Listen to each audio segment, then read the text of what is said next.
Good evening and welcome to the Lawrence City Commission meeting. We'll start our meeting this evening with recognition of Weeblo's Den PAC 3370. We have Matt coming forward. Matt, please introduce yourself and tell us about your scouts.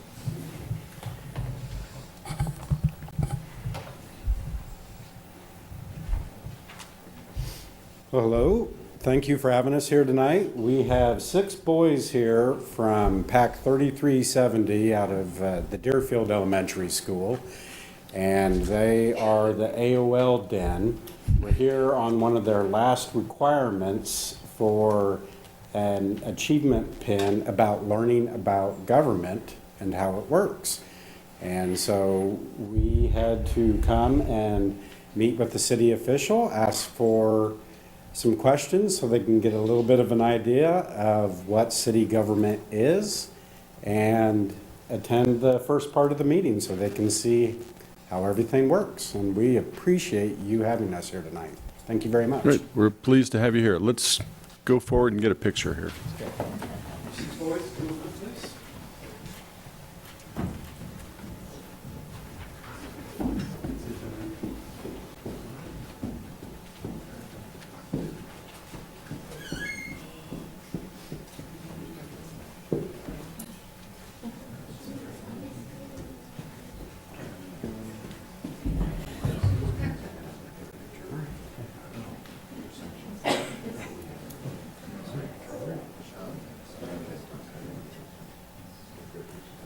Okay, ready? 1, 2, 3.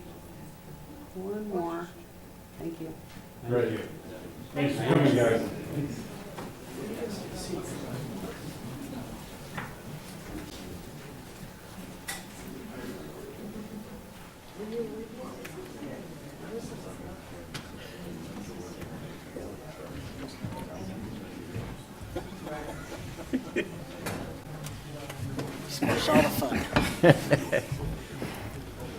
Okay, next we'll go on with the consent agenda.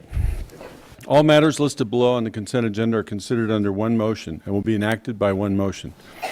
There will be no separate discussion on those items. If discussion is desired, that item will be removed from the consent agenda and will be considered separately. Members of the public wishing to speak to an item that's been pulled off the consent agenda will be limited to 3 minutes for comments. Is there anything that a member of the commission would like to pull off the consent agenda? Yes, 13 and 14. Okay. Is there anything that a member of the public would like to pull off of the consent agenda?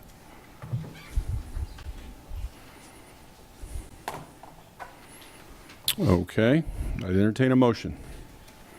Move that we adopt the consent agenda, including all claims with the exceptions of items 13 and 14. Second. We have a motion from Commissioner Herbert, second from Vice Mayor Larson. All in favor? Aye. Aye. That's unanimous. Okay, item number 13, Commissioner. This is an item regarding the Affordable Housing Trust Fund grants that we just reviewed. So go ahead, Diane. Yes, Mayor, and our Vice Mayor, is there a particular question that Yeah, you I might just have? wanted some clarification. I had the opportunity to attend the meeting the other day, and when they were deciding on the which projects to fund, I was a little bit concerned as to how the discussions went, because it started out the discussions, they were really concerned about funding the social work aspect of it, the social worker. And then when it came to the discussion of actually how much would be funded for each one, that it seemed like the funding was not real equal or was lopsided. And I guess let me back up here just for a second. So there's two projects that were funded, and both of them are really good projects. I think they both deserve the funding. What I had a concern about was that one was funded fully and one was not funded fully, and yet they both scored equally on the matrix. So in the I couldn't get anything out of the discussions as to why there was that discrepancy. Excuse me, Diane, could you put up the results of the matrix analysis, the overhead? I didn't bring that with me. It's attached to the It agenda. is, Yeah. okay. Yeah. Sorry.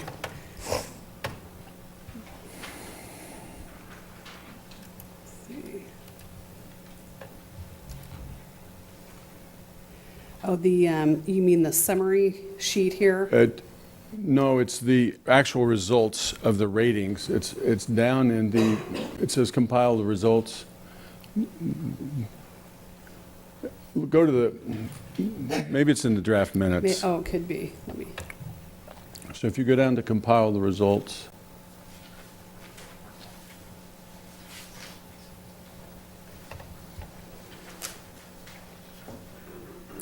okay. Sorry about that. sure. There we go. So that provides the actual scoring that was done by the members of the Affordable Housing Advisory Board. So you can see A little the, bigger. yeah. Yes. So the first two projects, the ones that were funded, scored exactly the same.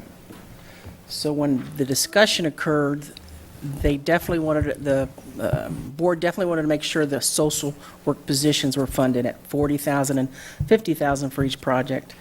But when it came to fund the actual housing aspect of it, the homeowners, the first project was fully funded, but the second project was only partially funded. Let me hand it over. Ron Gachus is here. He's the vice chair of the Affordable Housing Advisory Board, and I think he can speak to some of the board's deliberations on that.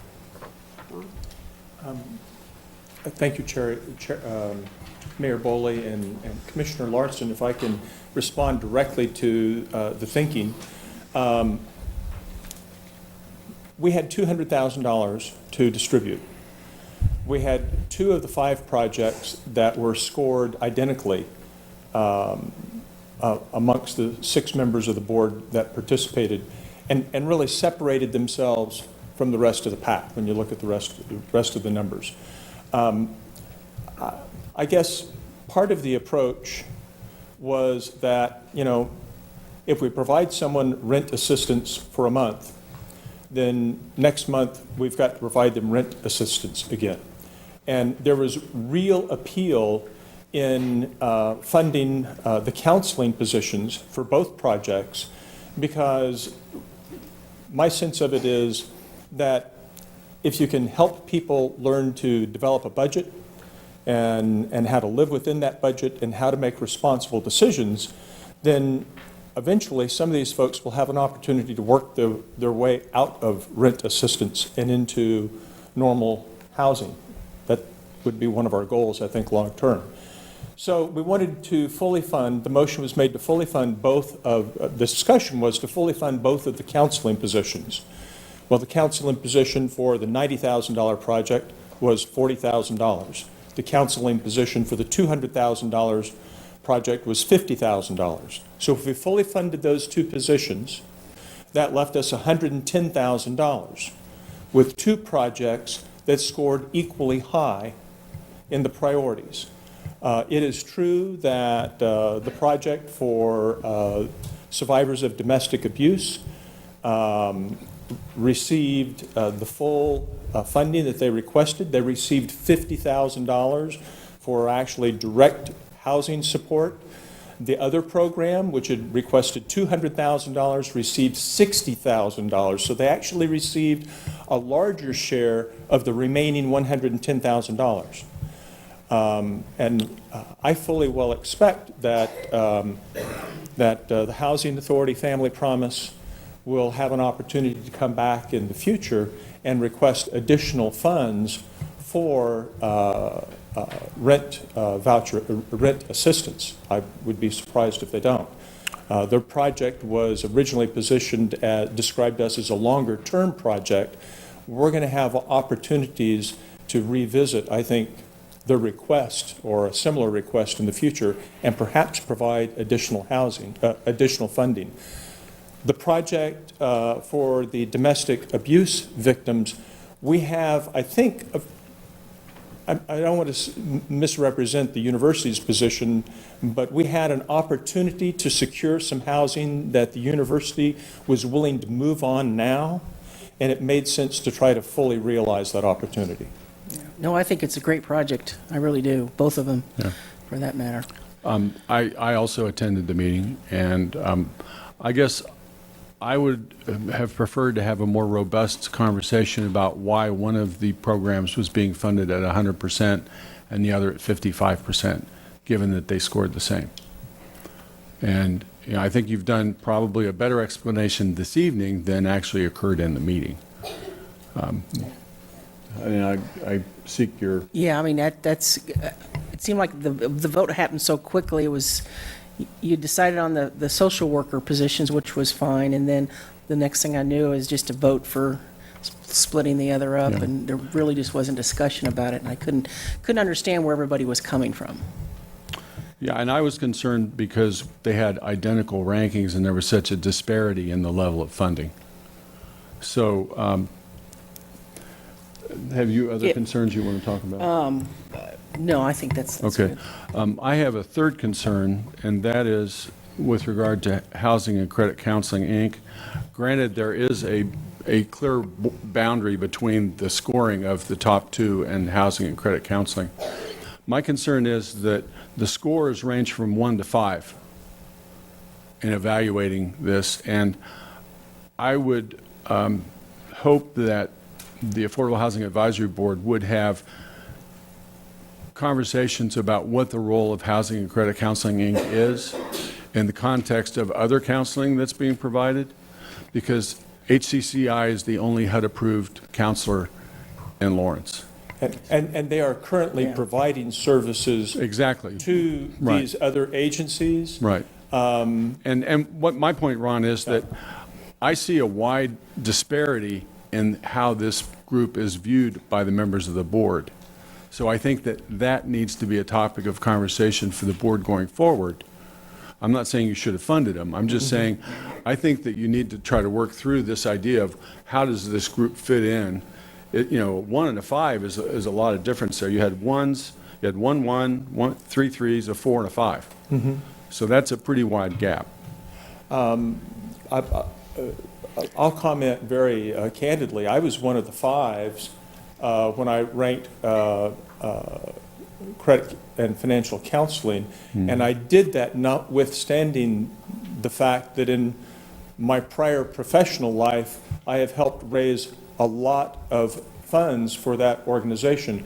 For me, what was determinative was that they were looking for funds for largely a pre-existing service, and they weren't going to be hiring anyone new with that additional funding.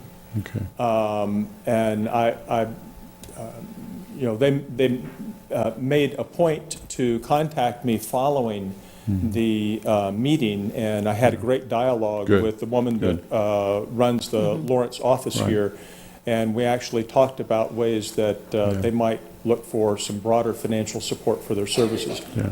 Notwithstanding my low ranking for this particular proposal, I scored them low, but I have great respect for the organization, as I think all of our board Yeah. does. We all understand Yeah. that they play an important role in addressing affordable housing issues also, but we also have some very dire and immediate needs, and we decided to put the funding concentrated into the top 2 spots, top Right. 2 projects this time. Well, at this time, what I'd like to do is fully fund both of these programs. I mean, that's what I'd like to do right now. We have $200,000. And I think that's a topic for us to consider if there's something else we can do to come up with $90,000 more. I really like the Tenants to Homeowners, Inc. and Willow Domestic Violence Center proposal. I think it's a wonderful proposal. With KU, yeah. KU. Right, with KU and their KU endowment. Yeah. So, I mean, I think that's great. I also think that we also have to fund I don't see this as funding 2 positions and then the rest is housing. I mean, I think we have to do the best we can, and it may be that, the rental vouchers are what we actually need to be doing. So, I'm just not comfortable approving it the way it is right now. Would it be feasible to, Maybe what we got to do is see if there are any other questions for Ron, then we can have some public comment. okay. I have a question for you, Stuart. Actually, Sure. you made the comment that you're uncomfortable with the discrepancy in funds that 2 received that are identical, but as I understand it, the discrepancy exists because the first project was fully funded. I mean, It was couldn't- 100% and 55%. Right, but it couldn't be are you saying the discrepancy is in the amount that the two organizations received or in the percentage of what they applied for? The percentage of what they applied for. Okay. I mean, these are very different scale type proposals, so. But ultimately, if we fully fund the second program, doesn't that essentially take up all of the money available Right, on its own? exactly. Yeah. So, I mean, if you fund each of them at, 62% or something like that, then, you'd have the rankings the same, you'd have the percentages the same. But, I mean, I think what we need to do is see if there are questions for Ron and then go to public comment. Okay. I don't have any questions. Okay? Thank you. Thank you, Ron. Appreciate you being here to talk to us about this. Okay, so public comment on this issue.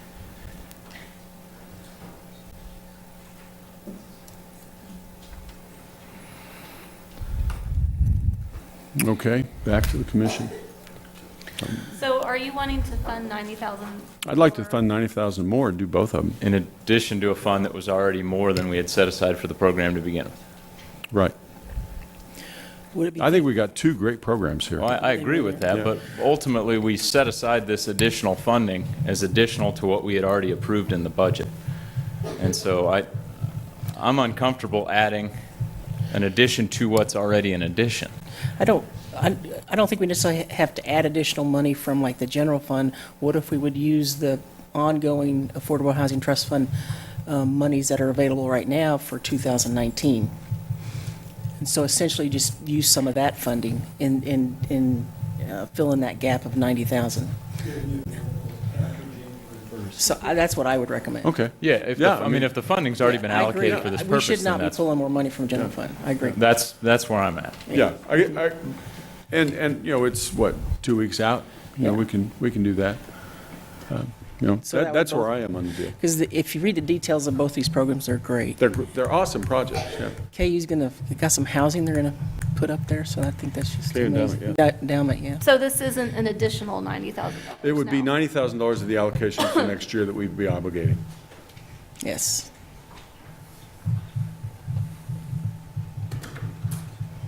That's what I'd like to do. I'm a little hesitant to kind of make the scale of this decision without the board's input. Let's send it back to the board. I mean, I'm okay sending it back to the board. They can take what we've said tonight, come back with another. my point is that who's to say that if they had an additional 90,000 that they would fully fund this program? Well- I think that'd be good. Tom, you want to join in? Here. Well, the matter of appropriation resides with the city commission. I guess I'm more concerned about an issue of protocol, and that is that this comes up at a meeting and we're Right. moving down a path where Yeah. we're going to approve additional funds that technically was not an agenda item. Yeah. And so I think a better solution is send it back. I think that's good. Let them kick it around, Right. understanding. That gives us time to evaluate the true nature of what's available and how much of that's committed and what that does to you in the subsequent fiscal year. Right. I think that's a better way from a governance standpoint. I think that's fine. That's Well- what I'm well, I mean, concerned I'd about, is also the like- I'm Go ahead. is the process that, Yeah. I mean, it's nice that we can sit up here and say, I want to fully fund all of that, but without the proper process in place, that Yeah. it doesn't necessarily make it a terrible idea. It's just, we got to be careful of the ends and the means. I respect that and don't disagree at all. Is there any concerns with us needing to approve anything before the end of the year? Any of this monies? For these projects? Yeah, for these projects now. We don't have to, It's in its own fund, so Okay. those monies would roll over to the next Okay. year. Yeah, I think Yeah, that that's true. you might want to commit what's being requested up to the limit that you have funds available at this point, Yeah, I feel like but we should without go the ahead additional, and and approve. then 'cause ask I don't want about to it. lose that if it's an end-of-year deal. Yeah. Well, I mean, Well, we're trying to, that's a whole nother discussion. We're trying to be more responsible internally as to those funds as they reach the end of a fiscal year. Just ask the department heads. Well, as I say, I'm really concerned about the fact that these scored the same and one came in at 100% and the other one came in at 55%, with not a lot of conversation at the meeting, where I attended. But, if it would be the best, most simple solution to go ahead and approve this and then come back and talk about $90,000 for the Lawrence Douglas County Housing Authority Family Promise Program, I'd be willing to do that. Yeah. I want to be clear, though, that AHAB did specifically what was requested of them. I mean, they were told that they had $200,000 to allocate.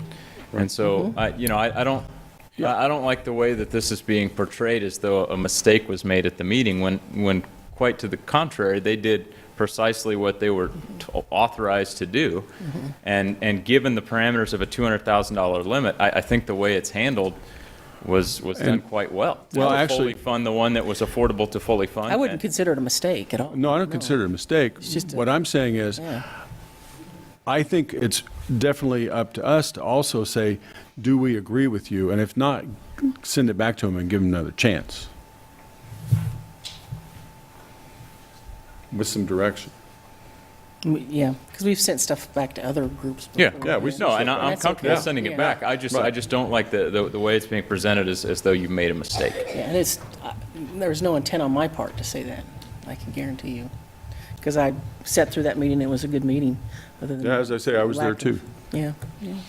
So I think what staff would suggest you do is you approve the request as recommended, and that we go back and add the funding if in fact that's what the deliberation of the board is between now and the time you see it again. And then you deal with that in the subsequent fiscal year, after Okay. January 1st. Thank you for that recommendation. I'd entertain a motion.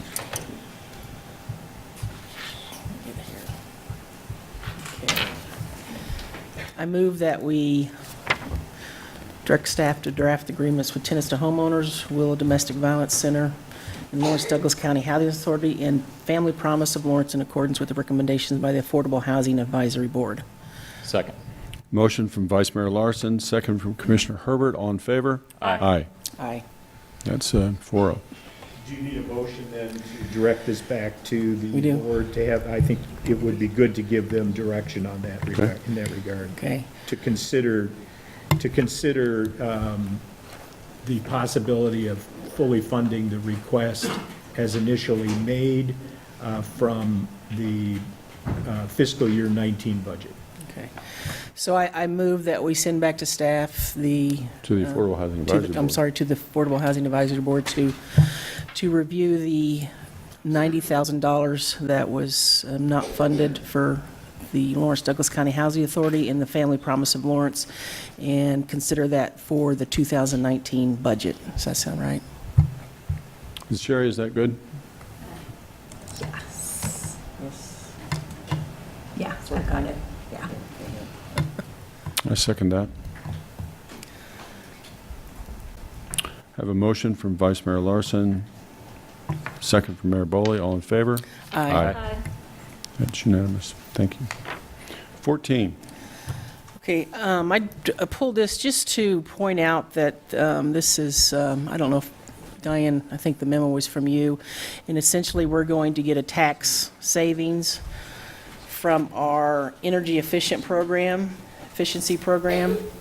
So I just wanted to maybe have Diane talk about it just for a minute. Sure, there's some special tax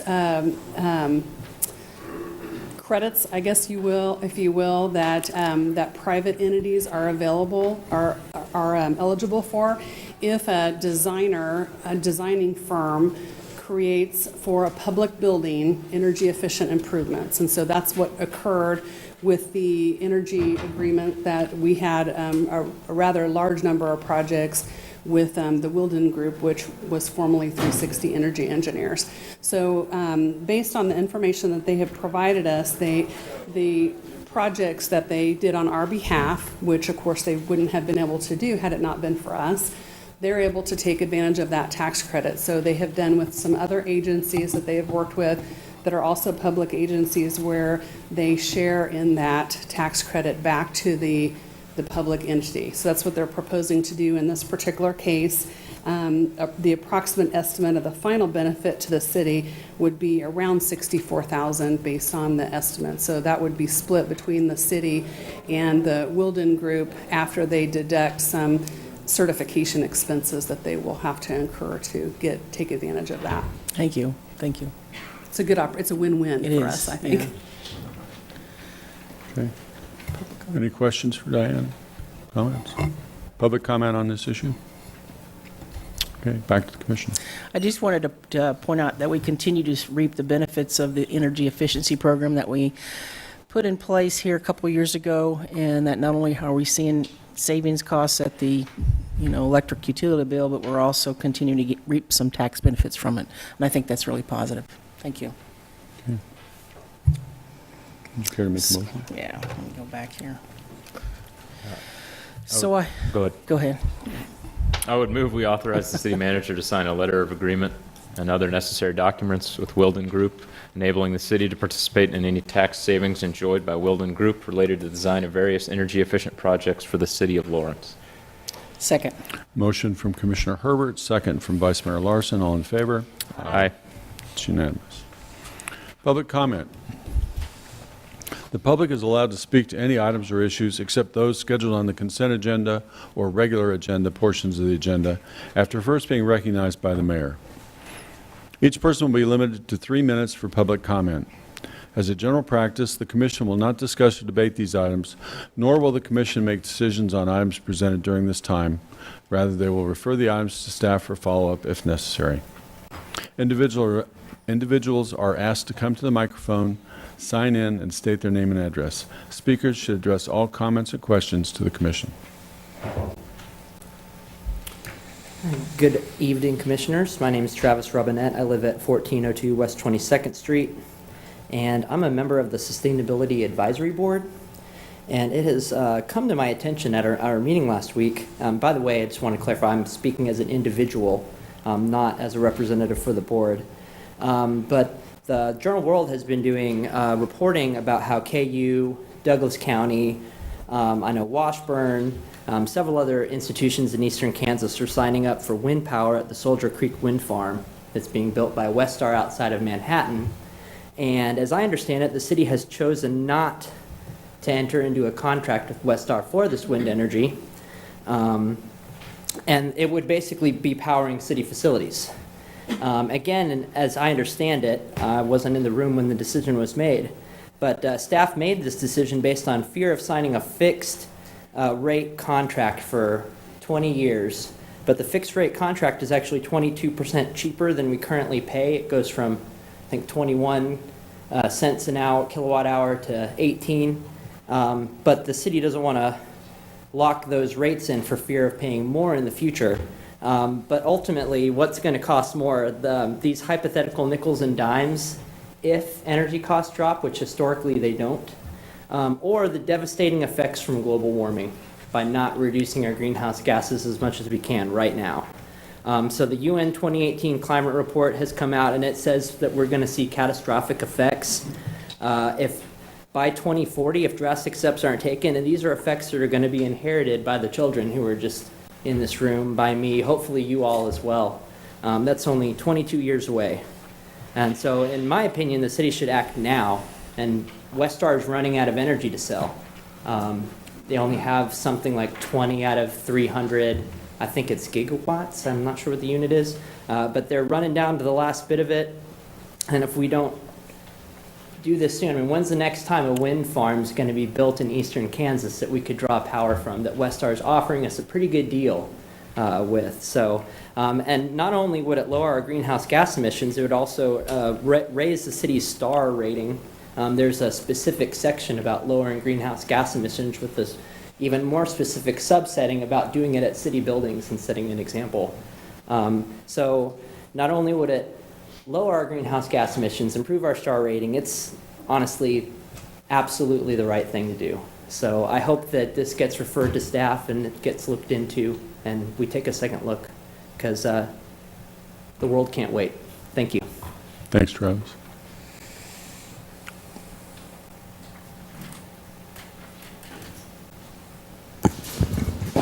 My name is Frank Jansen from 933 Kentucky.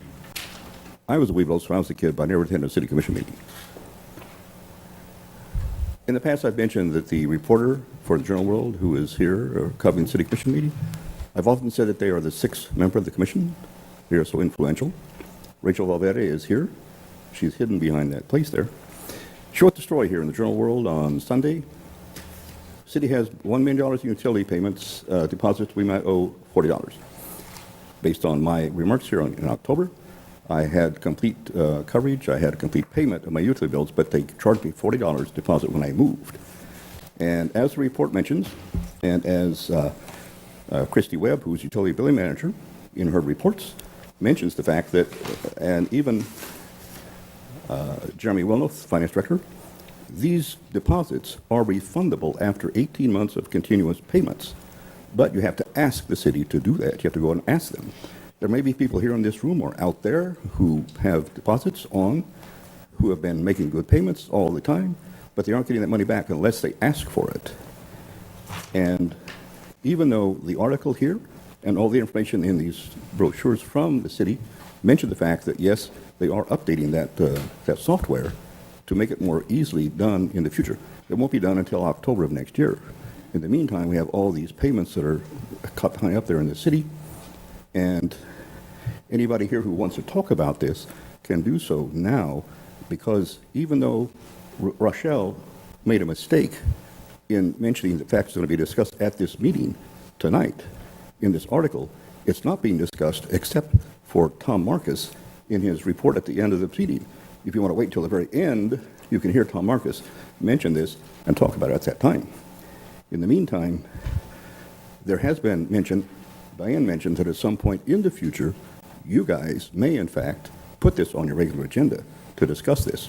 Even though, as is reported here, we all know this is going to be corrected in October, that's a long time to wait. So I don't know if people in the city want to go ahead and petition the City Hall to give that money back if they've been making good payments. Thank you. Okay, Frank, thanks. For anyone else who wants to comment on this issue, it is on the city manager's report, and we'll take comment on that at that time. Thanks. Other public comment, general nature. Good evening, Mayor and Commissioners. I just have a brief item. I went online to take the bicycle survey, which was great, on the city website.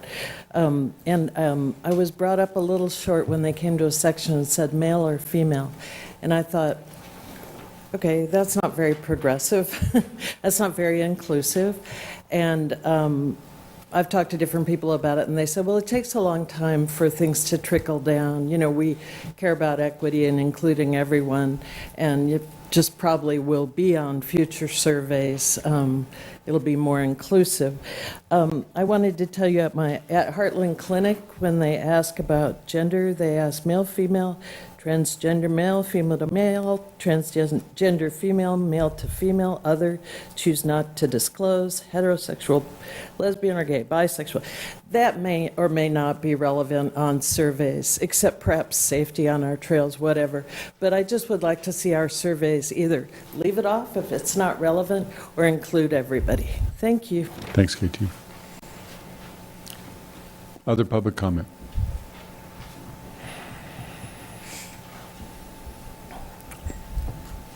Okay, on to regular agenda items.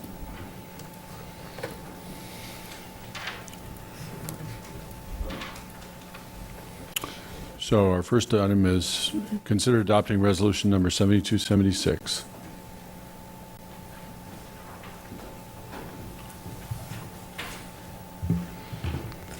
Good evening, Mayor and Commissioners. I'm Assistant City Attorney Maria Garcia.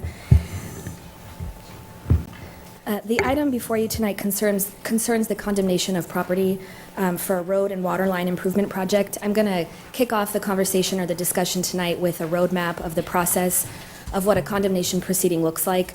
These aren't done very often. In fact, they're quite rare. So it's good to have a refresher and an overview of how this works. My remarks will be followed by other city staff that will follow and talk about this particular project at issue. The power of eminent domain, it's also referred to as condemnation. These words might be used interchangeably tonight, but they are the same thing. It is granted to states, and then the state legislature delegates power to cities and local governing bodies. So the city of Lawrence does have condemnation power to take private property as long as that property is paid for. There are several steps that I outlined in my staff memo that I'll just review with you. We are on step 1 tonight. The purpose of tonight's meeting is to consider the resolution that's set forth for you.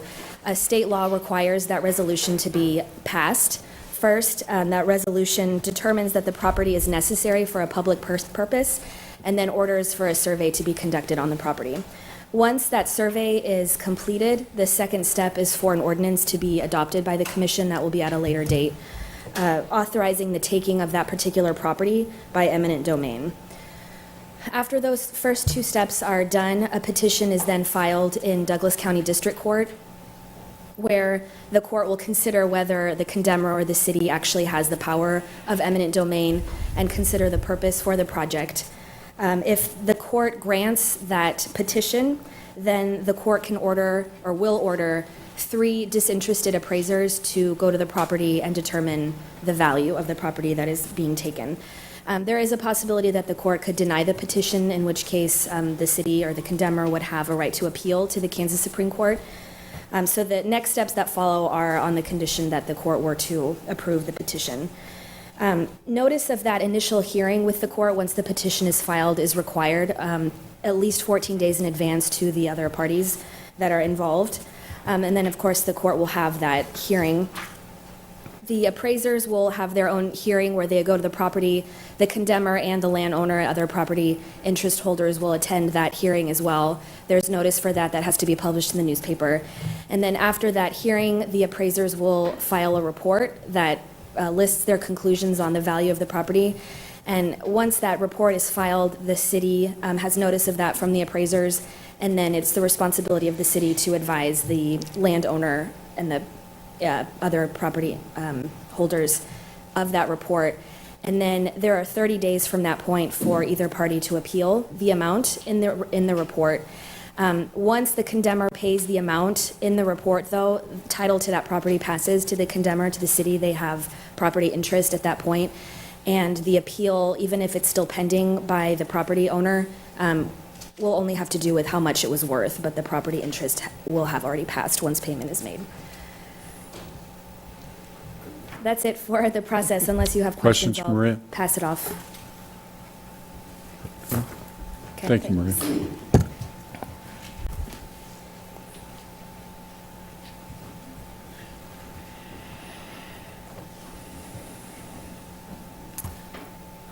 Melinda Harger, Assistant Director of MSO. Good evening, Mayor and Commissioners. The property at 2305 Vermont, there's easements needed in order to reinstall sidewalk after 23rd Street is widened. And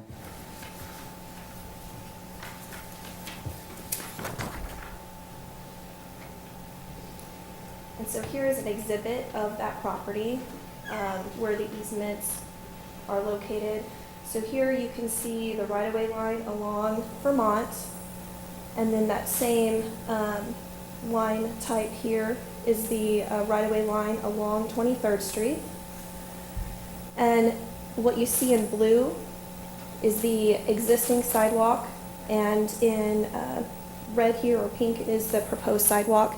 And then you can see what we have outlined as the area for a proposed pedestrian easement, and then the temporary easement that's needed for construction. So throughout design of the 23rd Street project, the city hired an appraiser who went through and completed appraisals for all of the properties affected by the widening. The city then negotiated terms for acquisition of easements.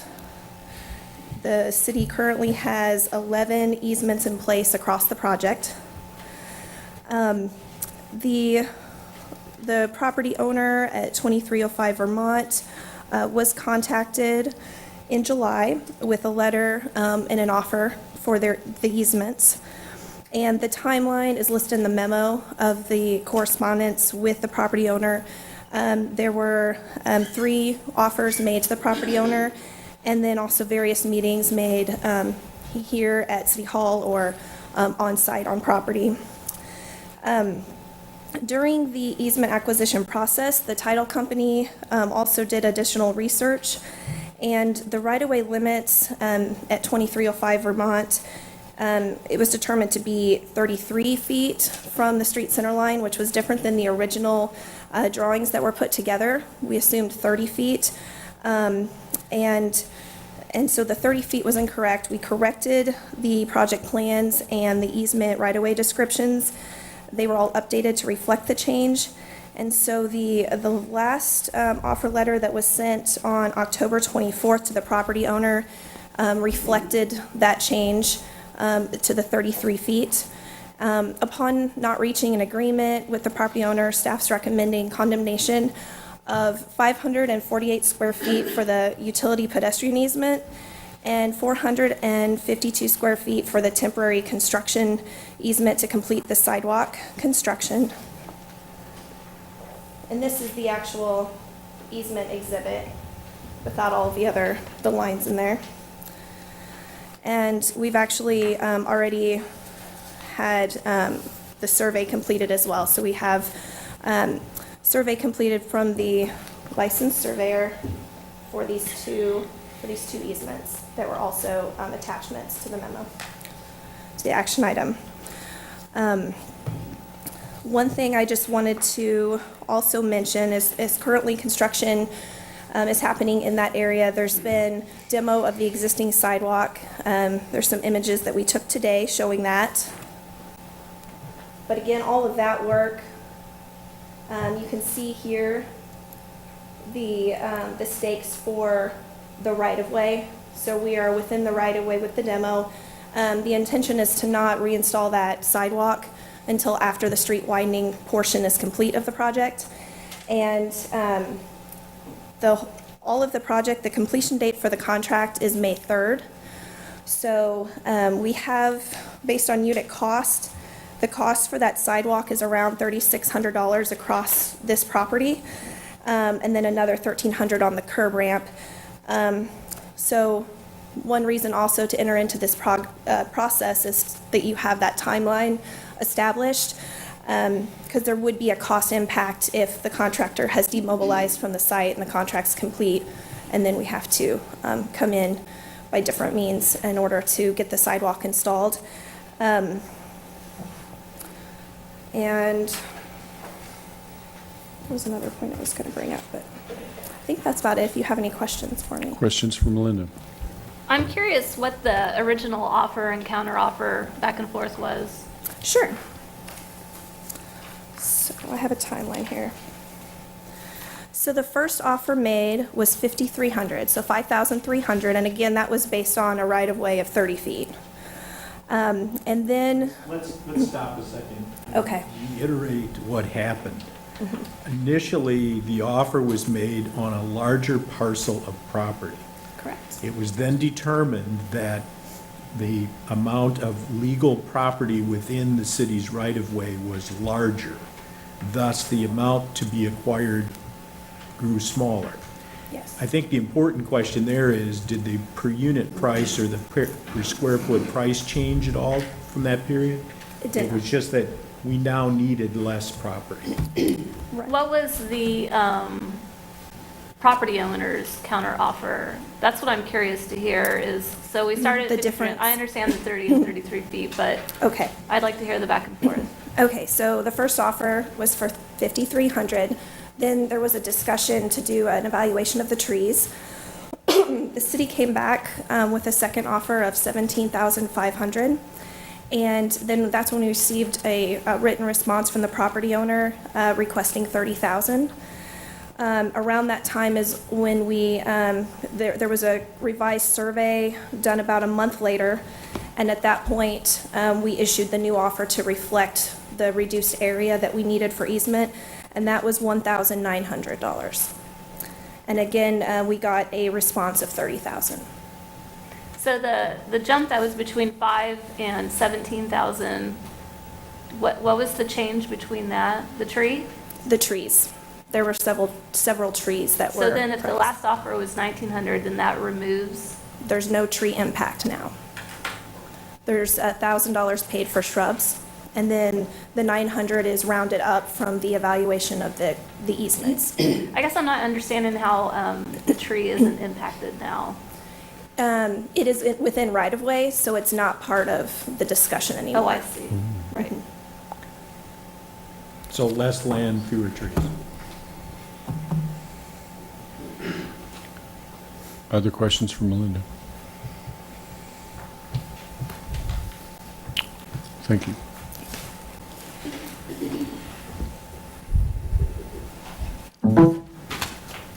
Is that it for the staff presentation? I believe that's it for staff's Okay, recommendations. Okay. So, public comment. Is the landowner here?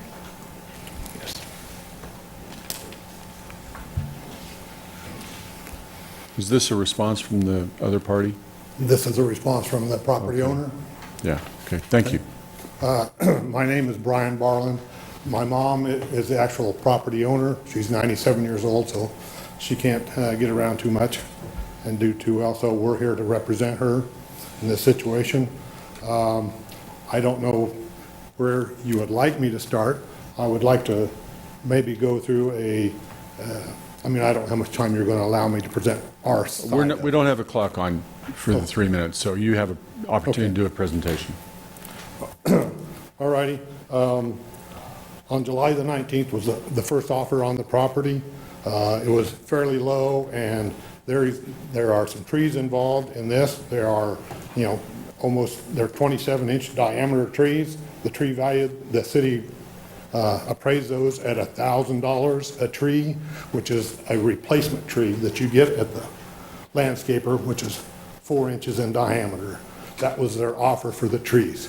We said that was unacceptable, and we know there's a better way to appraise trees.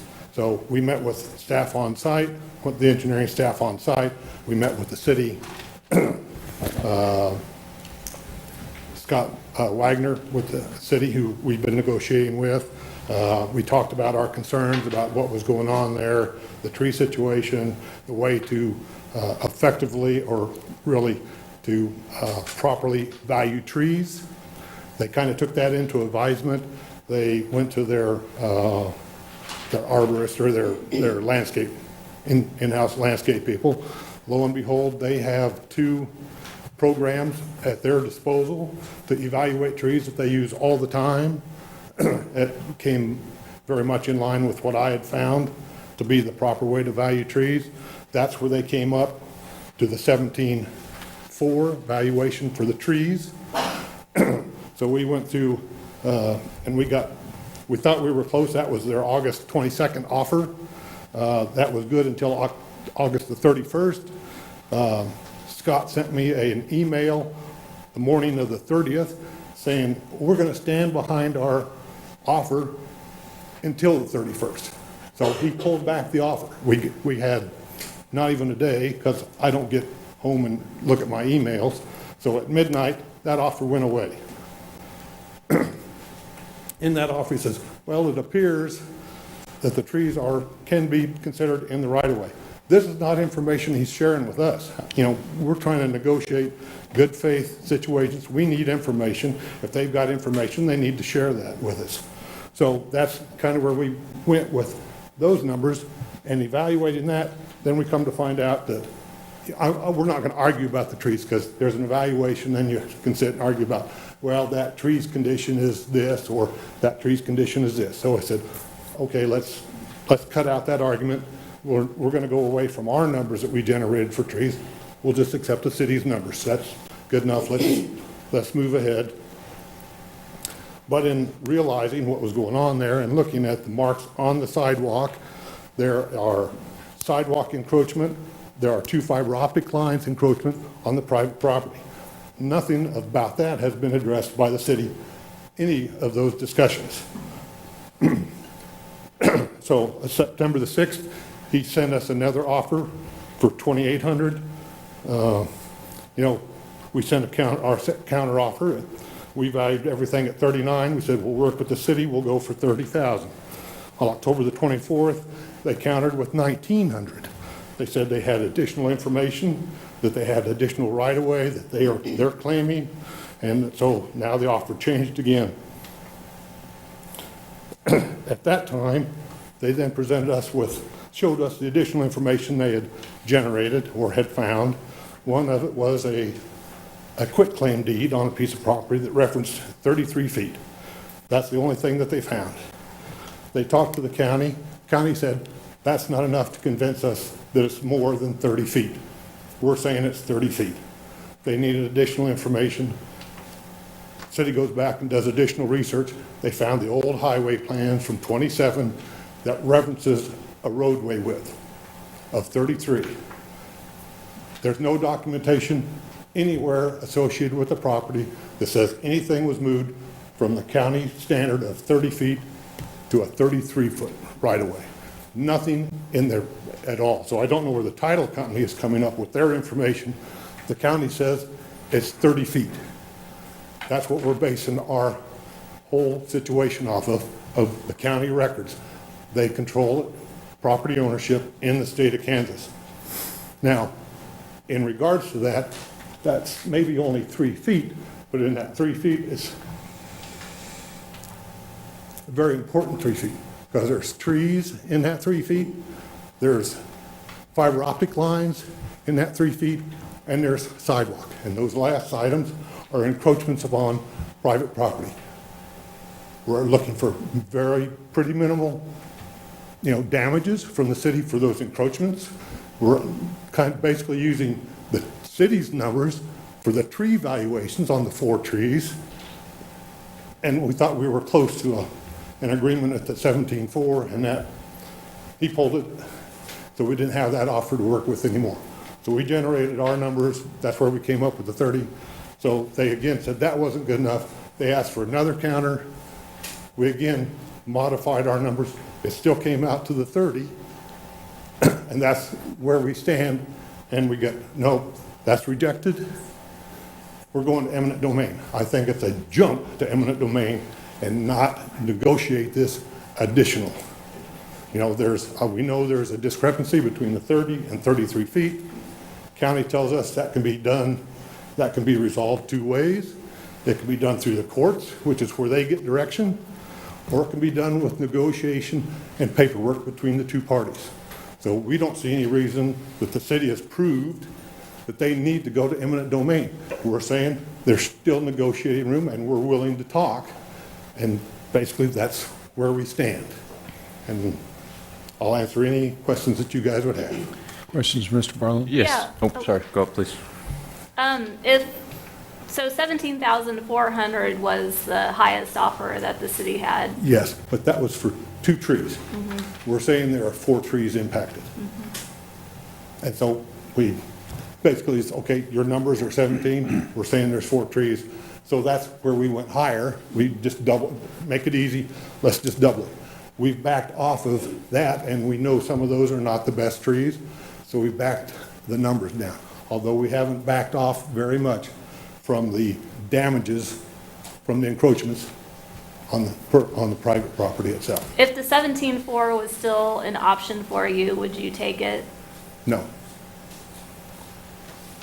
Those 4 trees are within that 3-foot Yes. discrepancy? Okay. Yes, ma'am. So why does this might be a question for Maria, but why does the city contend 2 trees and Mr. Barlin contend 4?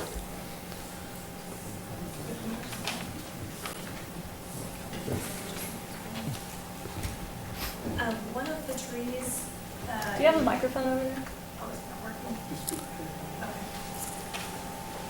Is it working now? Probably.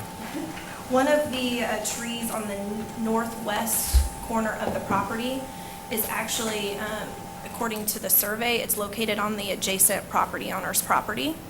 But because of the location of the barbed wire fence, they felt it was on their property because the fence is actually pushed to their adjacent property owners onto that property. So if there was a fence located exactly on the property line, then, you know, if they were to go back and put a fence now, they would lose the tree, and the tree is located on the other property owner. Okay. So that's one of them. The other one, one of them we ended up going around, and then, because there were 5 trees in question. One we saved through the revised plans. And that was the and- oak, right? Yes. Maple. The maple. Maple. There It was the maple on the north. Towards the west side, yeah.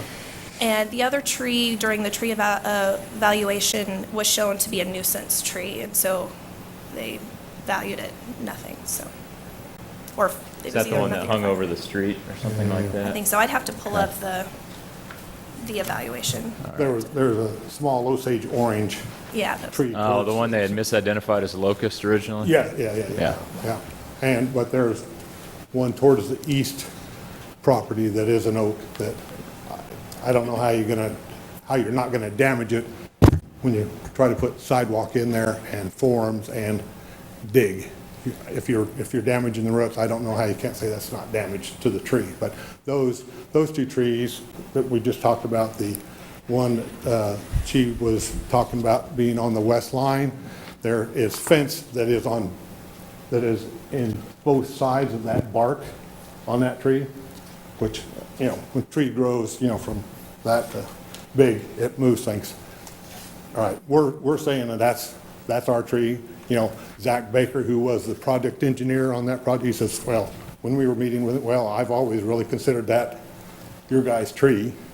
So that's just the way that is. Now, that's kind of beside the point, but that's right, the direction we're coming from is that we're claiming that's our tree. That was in our fence line. You know, when that subdivision was developed over there and they cleared all that stuff out, they didn't bother with that tree. They, you know, there's been no argument with the landowners off that way about any of that, so. But the county property line does not have that as your tree though, right? And isn't your contention that you're going off the county property lines for the 30-foot Well, measurement? I guess the determination of where that property line is up to the county, is my understanding. County makes determination of property lines or whatever. We're claiming that that tree is enough on our property. That's where it started. It's our tree that's claimed. But we've modified the cost, I mean, or the value of that tree. I mean, we're not considering it like the other 2 that are major trees out there. We've reduced that price and we've reduced that value on the oak tree that is in question. Have you seen our counter proposal? Yes. I mean, Yes. It's in the package. Okay. I think it is. I mean, that's what I read. Assuming it's that one. Melinda, he spoke about the county saying that it was 30 feet. Do you have anything? I know staff reached out to the county this morning and asked for something in writing from them. They were not comfortable providing anything in writing. They want to stay out of this discussion. But they said they are prepared to update their maps based on the survey that they see from the licensed surveyor and the easements after the condemnation process is complete. So does it recognize some of the earlier documents that you came up with? In the memo, there's some attachments to some of that other documentation, and so they saw that as well, that was published for this item on the agenda, and that was some of the additional documentation that backed up what was found during the title company's research. So are they going to recognize those documents as true and accurate? That's what we were told, yes. Thank you. Other questions for Mr. Barland? I'm curious, is there any number below 30,000 that you would have set to avoid eminent domain? Well, at our meeting with Scott and the engineers and ourselves, you know,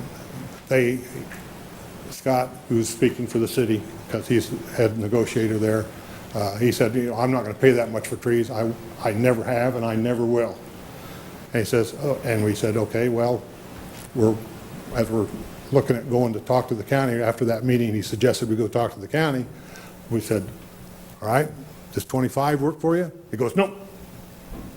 Off we went. So we went to the county and they again confirmed the 30 and 33 fight that I talked with Craig Weinog last week. I talked with Bryce, the GIS coordinator. He says, we still feel it's 30 feet. We don't feel comfortable with it being 33. We have no documentation. It's a very fuzzy issue. And the only way it can be sorted out is either by the courts or by negotiation between the parties. He says either way works with us. Now, I don't know who was talked to at the county today. I mean, I didn't check with them today because last week the county says, no, it's 30 feet and we're not changing anything. Craig Weinog says, we're basically a file cabinet. All we can do is stockpile those records. But there's no documentation that says anything about those 3 feet as additional easement given by the landowner to anybody. The city, the state, nobody. There's no records at all associated with that property and that transfer of easement. I'm curious if you would accept $25,000 instead of going through the eminent domain procedure.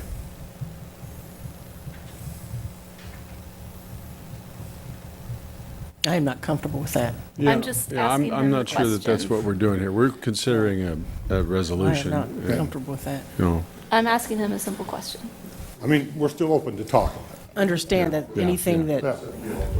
that would have to be decided by the commission and not, or, Yeah. Yeah. So, That offer was made before and rejected by, yeah, the city side. Like I said, yeah.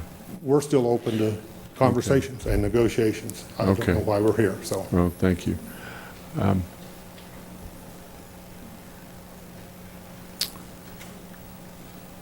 I think, thank you very much.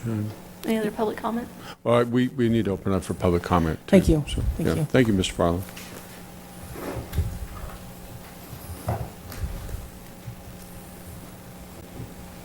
I'm Bob Barland, Brian's brother. If I heard the lady who made the last comment about the county's response, would you clarify that? Because I thought you said that they would be glad to update the records after this eminent domain issue is resolved. I think you need to talk to us. I'm sorry. I'm sorry. I'm just trying to understand, did I hear her properly? If you can read back what her comment was, that would be fine. Okay. Okay? Yeah. I mean, I think that, So was that what what was you're said? asking for is you're asking for Melinda Harder to restate her comment about the 30 to 33 feet? Yes, Okay. if that. Melinda, make sure you speak into the microphone. Make sure your microphone's on, please. Okay. Can everyone hear me? Tap it and see if, okay. Kurt? Got it. Okay. So the comment was made that they didn't want to put anything in writing right now, but with the documentation we have from a licensed surveyor and the other documentation that was attached in the memo, they would like to stay out of this until the end of condemnation and make the updates to right-of-way and easement at that time. So I understand that to mean that this isn't changing until we either negotiate a solution or you go through eminent domain. And I think there's going to be a court case about, everything is referenced to 33 feet in the proposals and the records of the city and in the presentation tonight with no recognition that that's not a defined location. 30 feet is the only defined location in the county that they recognize. The 33 feet is up to total dispute, and that, if that takes a court hearing, I guess that's going to be the only way to do it. We'd rather do it negotiating, but the last time we went and negotiated, they asked for an offer. Would we come off the 30,000? They said, we gave them a $25,000 offer right there, and we're negotiating against ourselves. They walked out, said, we wouldn't pay $17,000, we'll never pay that much. So, I mean, it's hard to negotiate when you don't have the other side of the negotiation group talking about how to get to a number that we can reach agreement on.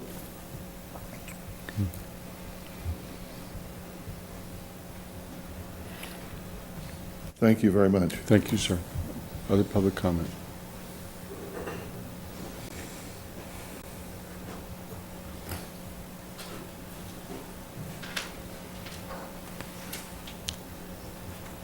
Evening, Mayor and City Commissioners. Hayden Maples, I live in the Deerfield area.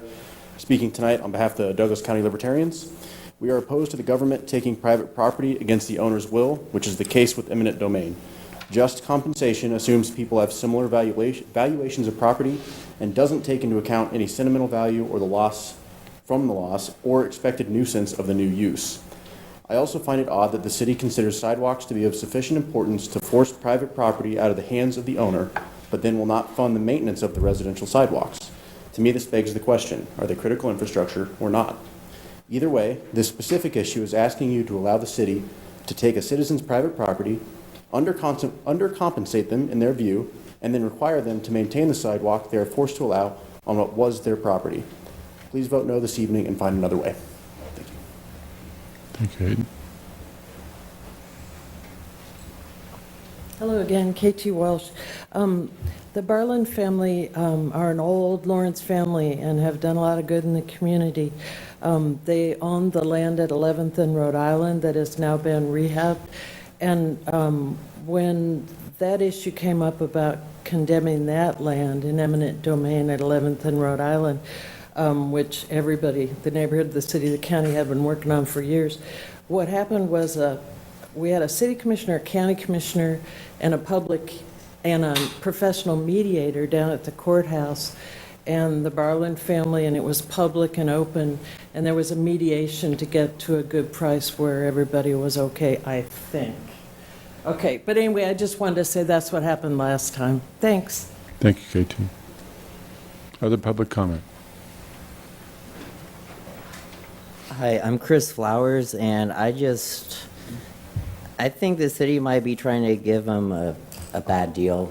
And as far as trees go, I don't like the idea of a nuisance tree because for some people, like the trees in your yard, they do have sentimental value. I think there should be value to a tree if it's in your yard and you've grown up with it and it's been there for years. So just wanted to put that out there. Thank you. Thanks.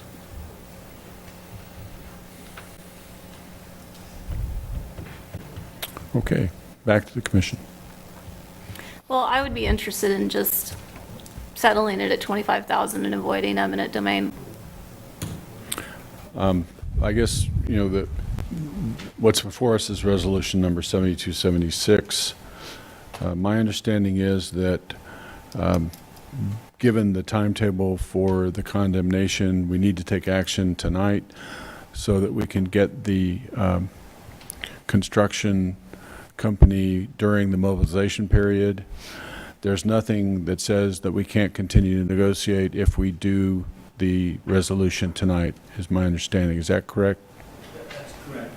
Okay. Negotiations could continue. Negotiations can continue. So my recommendation would be that we go ahead and approve the resolution and continue negotiations. I'm not voting for the resolution. Okay.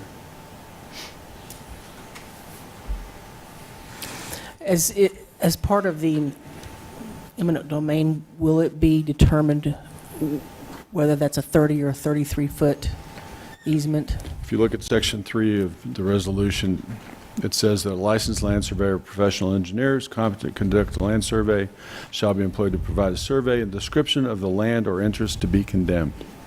Understand that. I just wanted to clarify that. It's really a legal question. It's a question of fact. And Yeah. probably should have Randy address that. I mean, that's why I asked it, Stuart. Okay. Correct. That would have to be decided in assessing the fair market value of that property and appraisal. So that would have to be decided either within that case or some other way, through agreement or through a decision by the court on maybe a declaratory judgment action or something of that nature. But anyway, that issue will have to be decided before the fair market value could accurately be assessed. So that would either be probably part of the case, and then it would go to the appraisers for fair value. So if it turned out to be 30 foot, then the amount that we offered would change significantly? Yes, probably. I don't know that for a fact. It would depend on what the appraisers say. It all comes back to the appraisers. Right. It's all question of fact when it gets to that level, as to whose property it is and what's impacted in terms of the value going back to the appraisers. Okay, that's what I wanted to make sure, just. And I guess my point is, there's nothing in the resolution that says either 30 or 33 feet, right? Correct. Okay. This would just allow us to take the next step to get to the point that if we need to take it by eminent domain, that we could.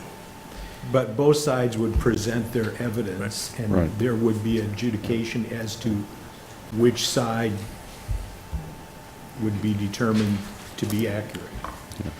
If we authorize this ordinance this evening, and then a value was set, a final value was set based upon eminent domain, would that come before the commission before the ultimate decision would be made, or is tonight our last opportunity to see this if we vote in favor? There would be an ordinance after this, but that wouldn't set the value. Once we get into eminent domain, it's going to be established by there will be 3 appraisers appointed, and then they'll set a value, and then either the city or the landowner would then have an opportunity to appeal that or to accept it. The reason I asked that question, my concern is that ultimately, when you look at an eminent domain issue from a constitutional standpoint, the Constitution requires 2 things.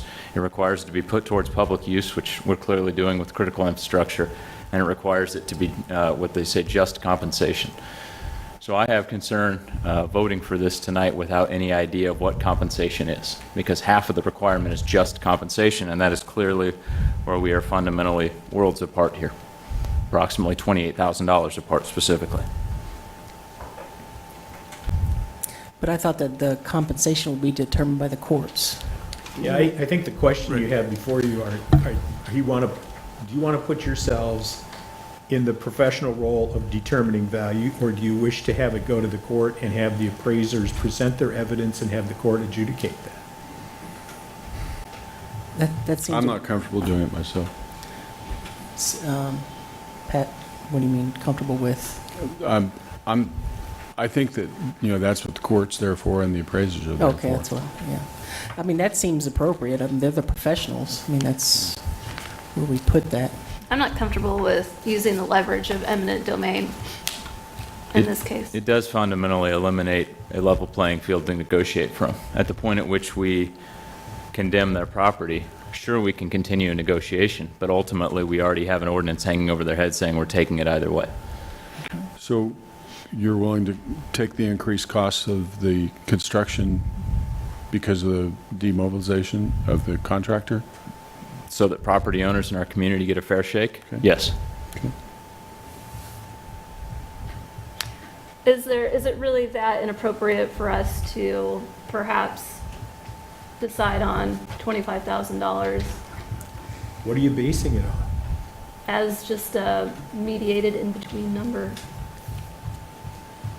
I don't see this as a mediation.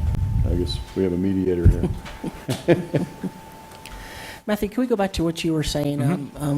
That last comment you made, I didn't quite understand it. What's the one about, what was the last comment? About... Having the resolution Yes. hanging over. Oh, yeah, so the comment was made by Randy Larkin that just because we adopt an ordinance tonight that authorizes the use of eminent domain does not mean eminent domain will be used, then a negotiation could continue. But ultimately, when I look at this from the standpoint of the Barlands, if I'm the property owner that's just had a governing body authorize the use of eminent domain on my property, my negotiating ground is next to nothing, right? That ultimately a governing body has just authorized my land to be taken. So what interest does the city really have at that point in meeting me halfway when they can legally take it and just let the courts adjudicate just compensation? So how else do we come up with a And reasonable what's the price? opposite of that, Commissioner? I think the opposite of that is that we honor our 17-4 offer that we emailed to them. Which was based on false erroneous data. information. Well, which was based on the what the county says the right of way is. Now, it may turn out that that's not what the right of way is, but if you go to the county to find out what your property lines are, 30 foot is what they would have told you. And so I wouldn't say that that's erroneous information if it's currently the public record, and as has been identified, what the public record will be up until this is adjudicated. But Commissioner, additional information has evolved that says otherwise. And so somebody has to make the determination as to what's accurate. And that determines fair value. The question as to what's the opposite of that goes to the question of, well, if you take, I mean, you're arguing that if we proceed with condemnation, it puts the seller, the acquired property at disadvantage. I think the opposite occurs when you don't go down that process and you leave the city in a position where costs are going to roll up as to how much the, if it gets delayed and we have to go beyond the contract to finish the work in that particular area. So it's.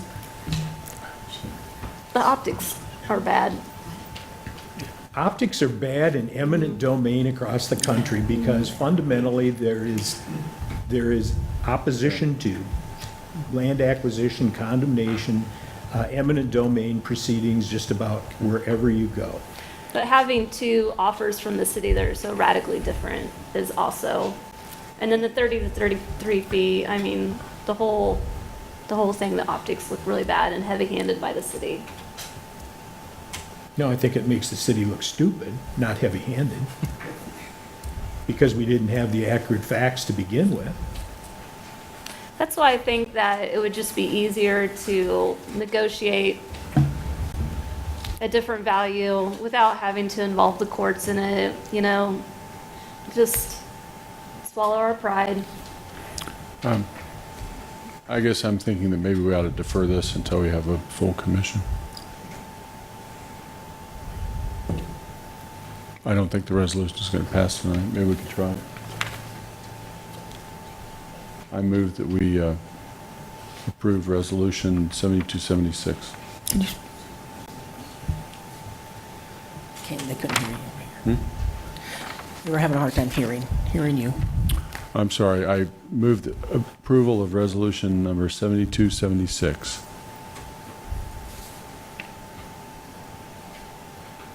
It appears to fail for lack of a second.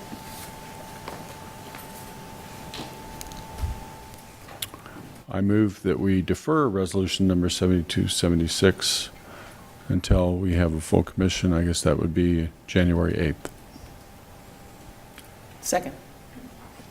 All in favor of deferral? Aye. Aye. Nay. Okay, nay. 3-1, deferral to January 8th. I gotta use the bathroom. Okay, I'll be very fast. sure.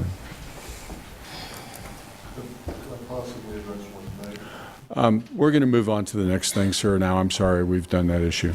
We're happy to get your emails, and you can call us on the phone if you want. It's a very simple. Yeah, but we got to move on to our next issue. Thanks. Thank you. Sure.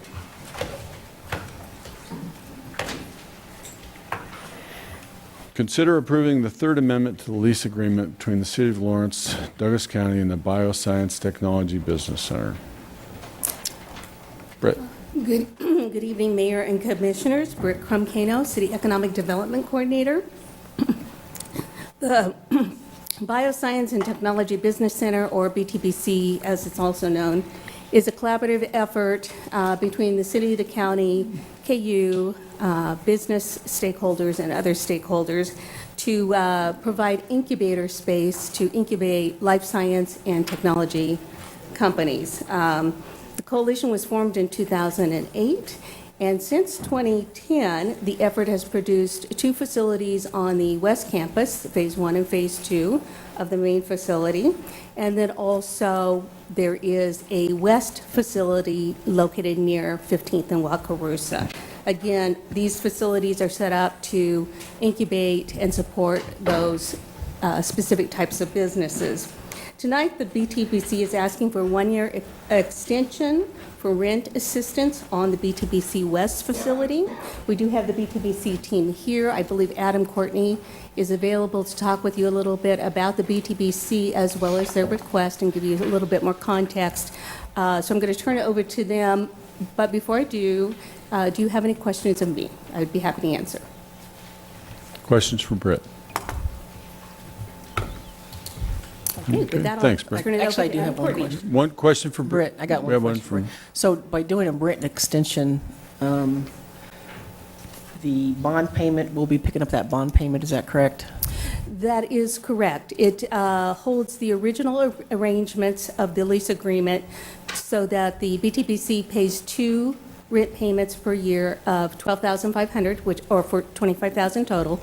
The city and the county pick up the remainder to cover the bond debt service, and that equals a little over $116,000 each. So if we didn't approve this tonight, what would happen to that bond payment? The BTBC would have to cover it. They would have to cover, they would be responsible for principal and interest on the entire bond service. Okay, all right, thank you. Thank you, Mayor and Commissioners. I'm Adam Courtney, Vice President of Finance for the Bioscience and Technology Business Center. I just wanted to start out, I think 3 of you have served as members of our Board of Directors. We appreciate that, but we don't often get the opportunity to address all of you at one time. So I wanted to start by saying thanks for your support and the support of the city staff.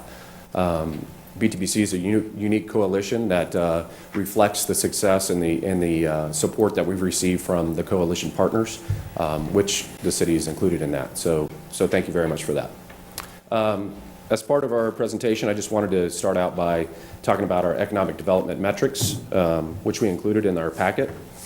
BTBC measures its success of accomplishing its mission of creating, recruiting, growing, and retaining life science and technology companies by these metrics. So you can see we've reached an important milestone recently. We've added our 50th company to the BTBC system.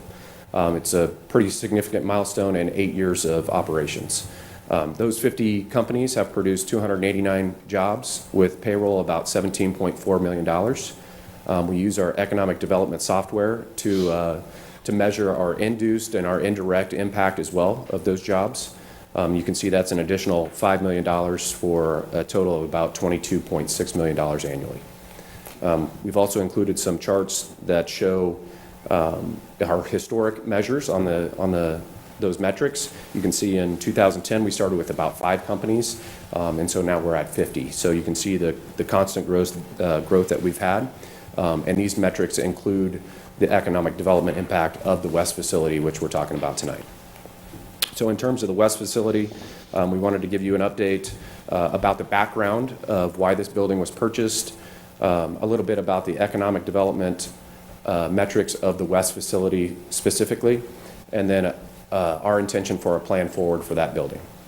So the background, the city and the county purchased this building in 2010 as an economic development retention play for a local company, a local life science company that was perceived at risk of leaving the community had the building not been purchased.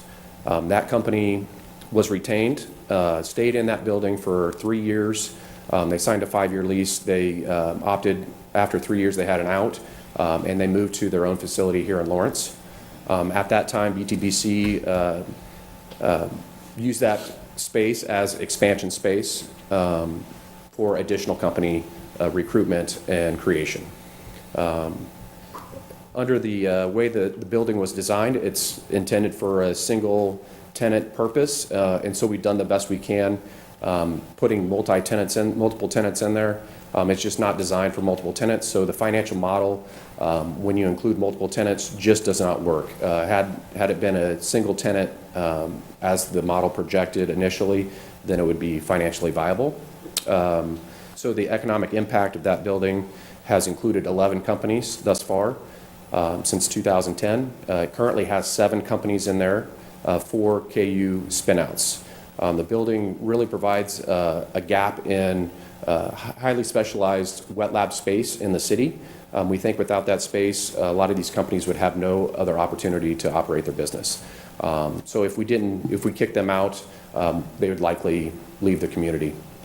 So those 11 companies have produced about 50 jobs and about $3 million in annual payroll. In terms of the plan moving forward, BTBC is in the process of planning a Phase 3 project on West Campus. That project is projected to kick off in Q3 of 2019. And then after construction, we would hope to retain those companies in the West facility until that facility opened up. It would have additional wet lab space to accommodate some of those companies, and then we'd have additional space in the building we have now as some of those companies graduate over to the new space. So we would like to retain the West facility until Phase 3 opens, so we can keep those 7 companies operating in Lawrence and move them to the new facilities on West Campus. At that time, BTBC would recommend that the city and the county divest themselves of that building, which would mean a sale likely. So that's our plan and proposal to move forward. We've included a few slides just to show you a rendering of what Phase 3 would be. It's an adjacent building, 80,000 square foot, that would have wet lab and office space in it. And then our long-term plan, we've included that as well. It's a 20-year plan to continue to build out the research and business park on West Campus. And this plan aligns with KU's master plan and their intention for this land as well. So we've included those things. Again, we're requesting a 1-year extension on those rent payments. I appreciate your time and your consideration, and be happy to answer questions if you have them. Questions for Adam?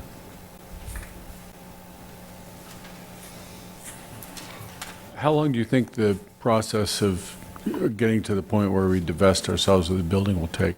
So we're hoping that construction timeline is about 18 months, so you're looking at about 24 months from now.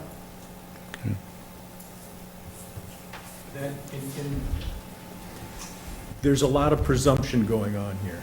This is a situation, Creditech is the name of the company that originally owned this building. It was built and designed, as I understand it, for their purposes. And so they came, and I think the city was put in a position where they had the threat of a business moving out of the community. They reached an understanding of taking over the responsibility for this building. I think they paid $2.3 million for the property.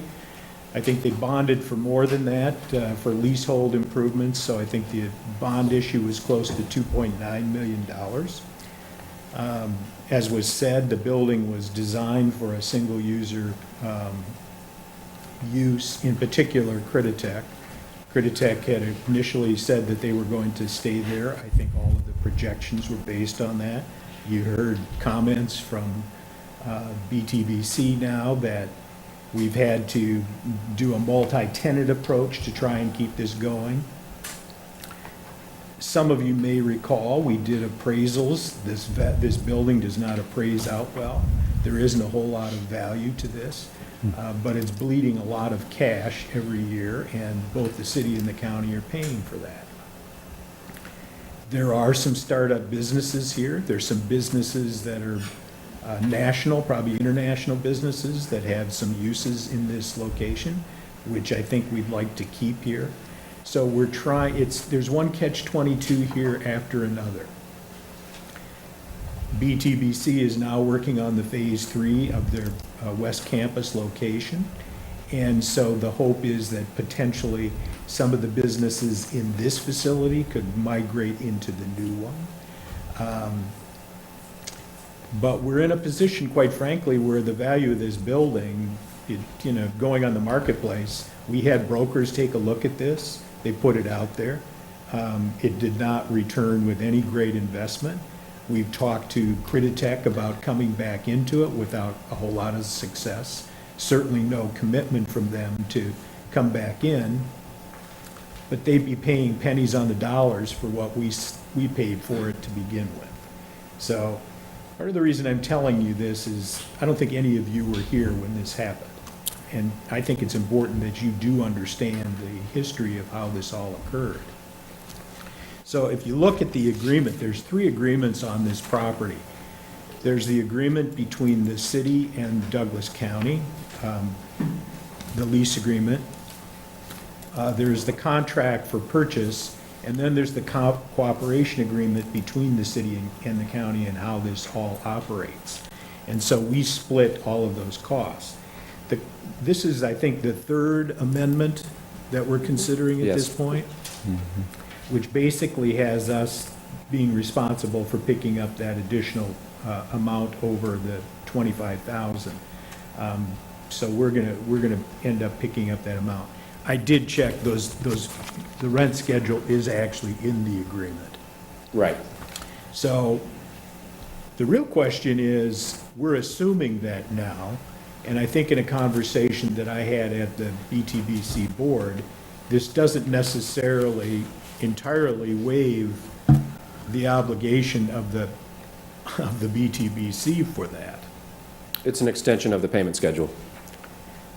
So what that means, I'm not really sure. Does that mean at some point you're going to make up the difference? I mean, I guess at some point, if the city and the county chose to retain that building, that we would have to address it. Currently, BTBC pays the operating costs, the building expenditures, the utilities, the property tax on that building. So we do incur a loss as well, just from operating it, over $150,000 to $175,000 in 2018. So I think we calculated between the three entities, it's costing about $400,000 a year or more. Right. And just an aside, we're currently recruiting a company out of Minnesota that has a lot of promise, and they would be located in that building as well. So there are implications of, how we use that building. Ultimately, perhaps one of the companies that's in it currently could be in the market for a building if they expanded enough, and it may fit their needs. So probably our best prospects for buying that building are some of the companies that are in it currently. Do you have commitments from the existing tenants to move to Phase 3? Or is that just a prospect at this point? So the one that we're recruiting in would want to be in Phase 3, and we would commit to moving them to the new space. The others, we don't have any sort of commitment for that.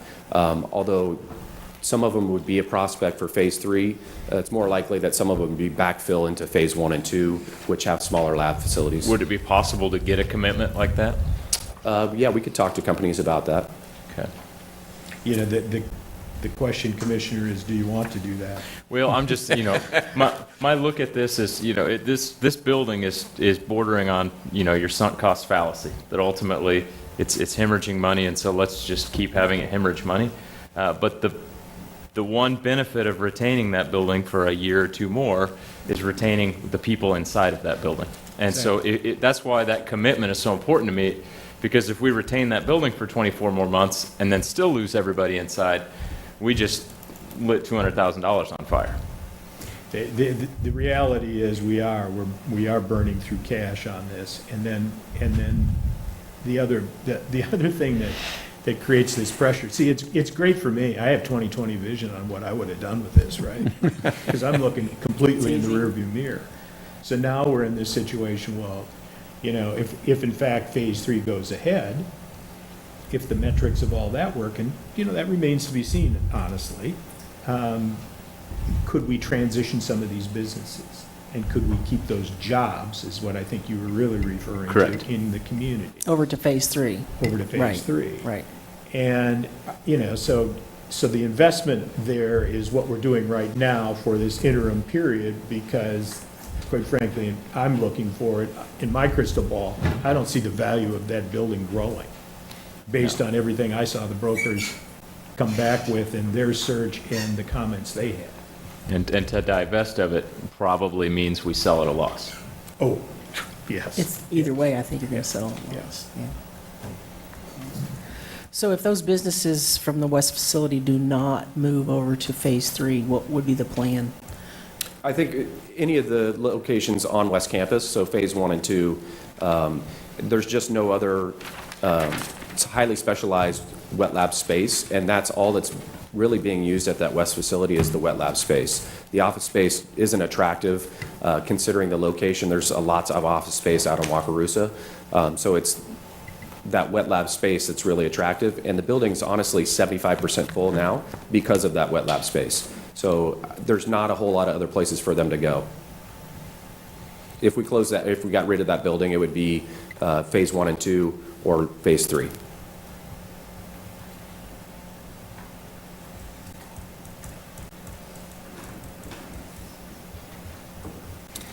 When I went back and looked at the memos from August of 2017, just to get a feel for where we're coming from, and I noticed there that there was a statement in here that the city would work with the BTB staff in the county on long-term options at that time. So what was actually worked on, or what?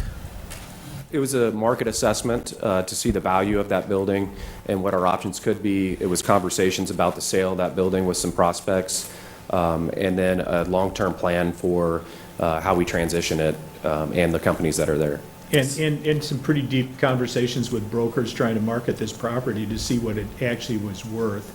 And then the mix, kind of looking at the tenant mix kind of analysis of this facility. You came to a fork in the road, and both paths, or all the paths, didn't look real good. Again, I think at this point, one of the things that seems to drive most of our economic development initiatives in this community is jobs. And so I think that kind of pushes it over the line in terms of retaining it for the time being while we play this whole thing out as to phase 3 and whether phase 3 actually gets firing and takes off and we can get some of those businesses in there. But I think you're going to see them back here for an amendment. They had come in previously for a 2-year extension, and I insisted that we do this on an annualized basis because I want you folks paying attention to this going forward. And understanding, where we are in the life of this whole thing. Again, I don't know how I would have reacted to the pressure of a local company threatening to leave the community. And quite frankly, the whole pro forma of this building was built on the comments from that firm. And that didn't materialize. And again, it's easy to look back 2020, right? Now we're in the same position. We've got the baton. We got to figure out how to deal with that. Our hope is that phase 3 does get going, that we can recruit some of these businesses over there to stay and grow over there, and that we can dispose of this building at that point and stop the hemorrhaging. Where are we at with phase 3? We're in the planning phase. We're applied for new market tax credits for that building. It qualifies. So we're putting together the capital stack. We're doing the design work currently. Thanks. Other questions, Rod? Okay.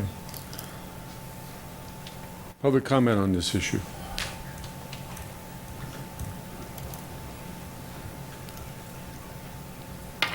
Okay, back to the commission.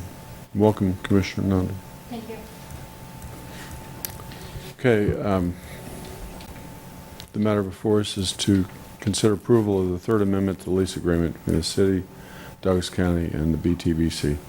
So that it's clear, I'm recommending this amendment. Right. Yeah, I think the conversation really comes down to, given the sunk cost fallacy, is $100,000, is 50 good-paying jobs, professional jobs, worth a $100,000 investment? Provided we could keep them. Provided we can keep them. And that's where I'd like to see that commitment piece. We don't show up on Tuesday nights to push everything to the next Tuesday, but this is the second item in a row where there's a real important piece missing from the discussion, and that is that commitment from those companies.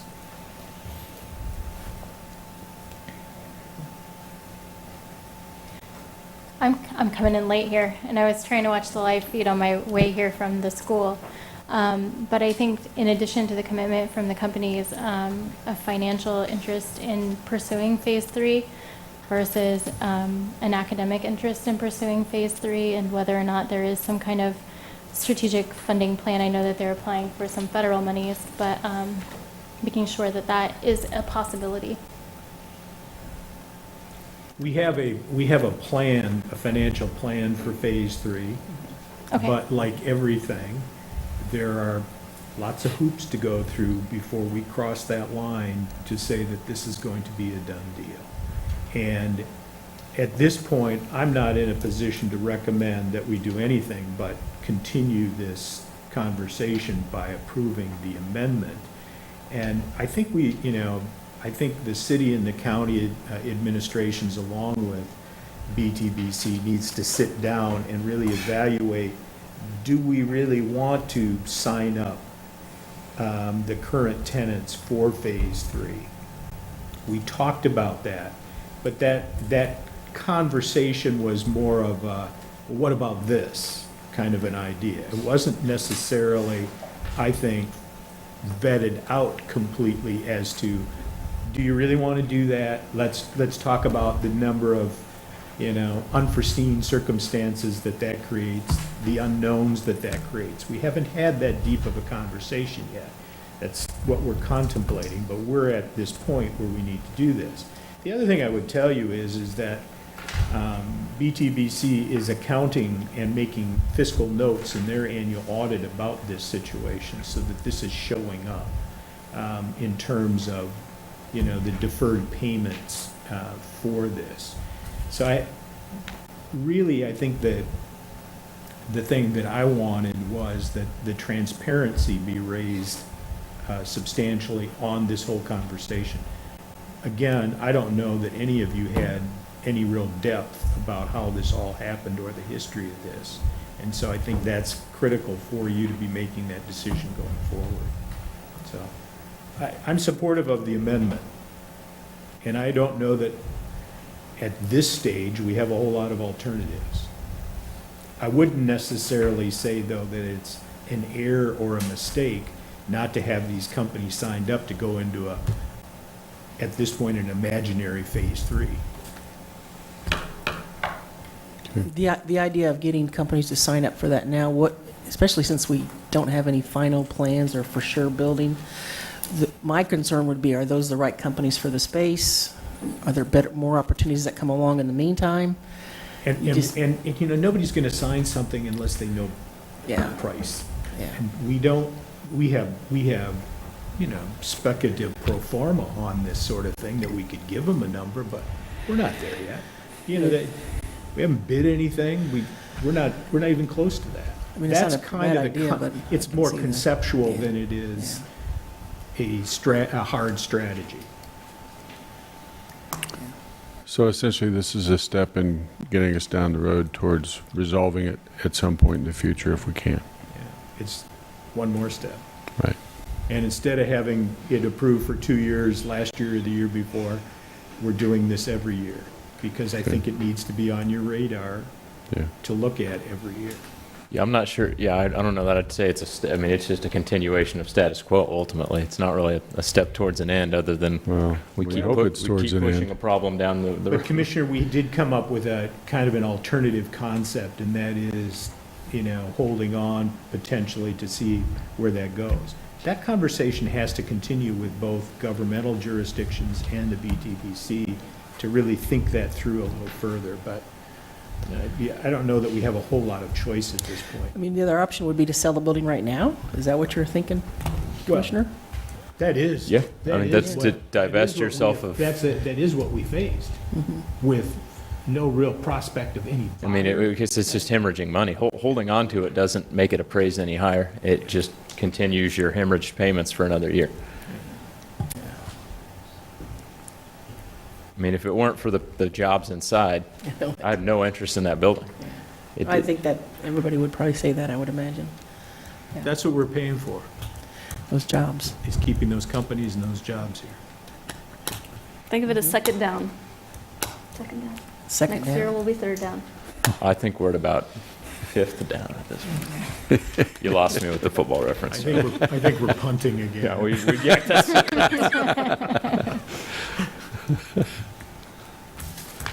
Okay. So Other conversation, or are we ready to make a decision? I'll move we approve the third amendment to the lease agreement between the City of Lawrence, Douglas County, and the BTBC.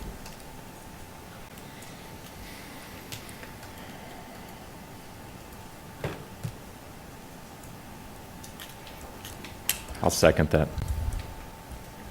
Have a motion from Commissioner Soden, second from Commissioner Herbert. All in favor? Aye. Thank you.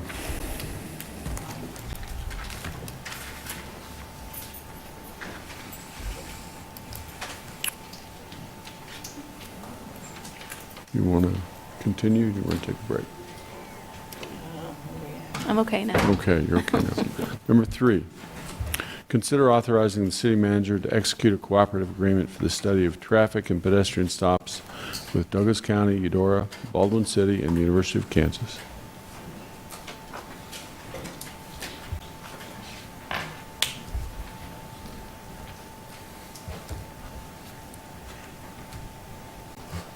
Good evening, Warren Police Chief. How are you all doing? Doing fine. Good to see you, Chief. Thank you. Our action tonight, as you've already acknowledged, is to authorize the city manager to execute a cooperative agreement for the study of traffic and pedestrian stops with Douglas County, Eudora, Baldwin City, and the University of Kansas.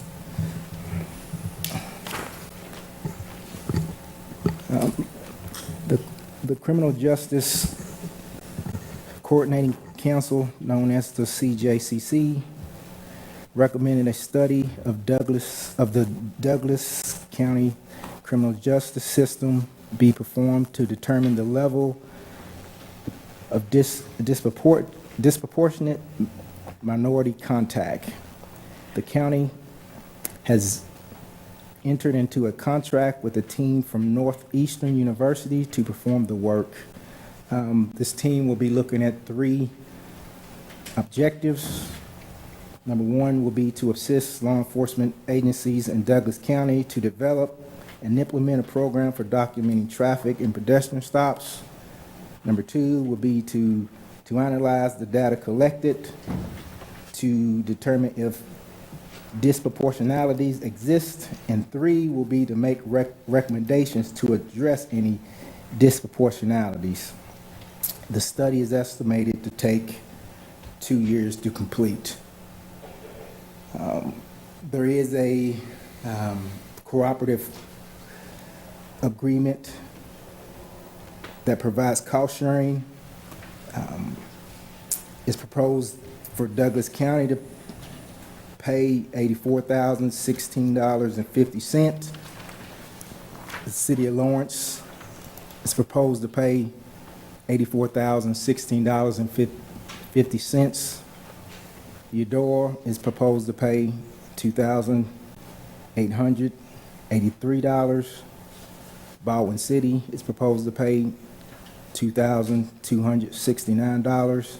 And the University of Kansas is proposed to pay $1,815. The overall cost for the study is $175,000. The payments for the city would be 2 payments of $42,008.25. The first due to the county on or before February 28, 2019. The second due on February 28th of 2020. Again, I would request that you authorize the city manager to execute this agreement. I think that it could yield some pertinent factors for the entire Douglas County judicial system, and I will stand for any questions that you may have that I may be able to answer. Thank you, Chief. Questions for the Chief? Lecompton doesn't have their own police department. No, ma'am. And that goes to the kind of the heart of how these numbers came about. These numbers were a distribution that the factor used to disperse these funds, or the responsibility for paying, were arrest data. And even though you would look at our arrest data and our data would seem significantly higher, I think what happens is when we process an individual, if there were warrants with the county, they take credit for those, so it got closer to a balancing number. So as I have been striving for financial equity, and this addresses another kind of equity issue that we're trying to deal with here in the community, I thought that this was a fair proposal. This proposal actually came about from retired city or county administrator Craig Weinog. And I think in an effort to try and get everybody involved. This might be one of the first agreements where you actually have these other entities participating in the actual cost, other than the two larger governmental bodies, the county and the city. And so I think this was an effort in the right direction, and I give all the credit to Mr. Weinog for listening and trying to reach a proposal that it seemed to be more equity-based, financially equity-based. The city recently concluded a study of our police department and contact, and not to speak out of turn, but I think the results were underwhelming to us based upon what we expected. What sort of checks along the way with this study do we have to make sure that this one actually produces data that we're seeking? Yeah. Well, I can tell you, when we initially looked at this contract had substantial deficiencies, in my opinion, in the methodologies and basically in the scope of work. And I would say Robert Bernicke and our city attorney and the county attorneys worked quite diligently to get this rewritten to make sure that it is a more statistically valid, a more representative analysis of what's actually occurring in the community.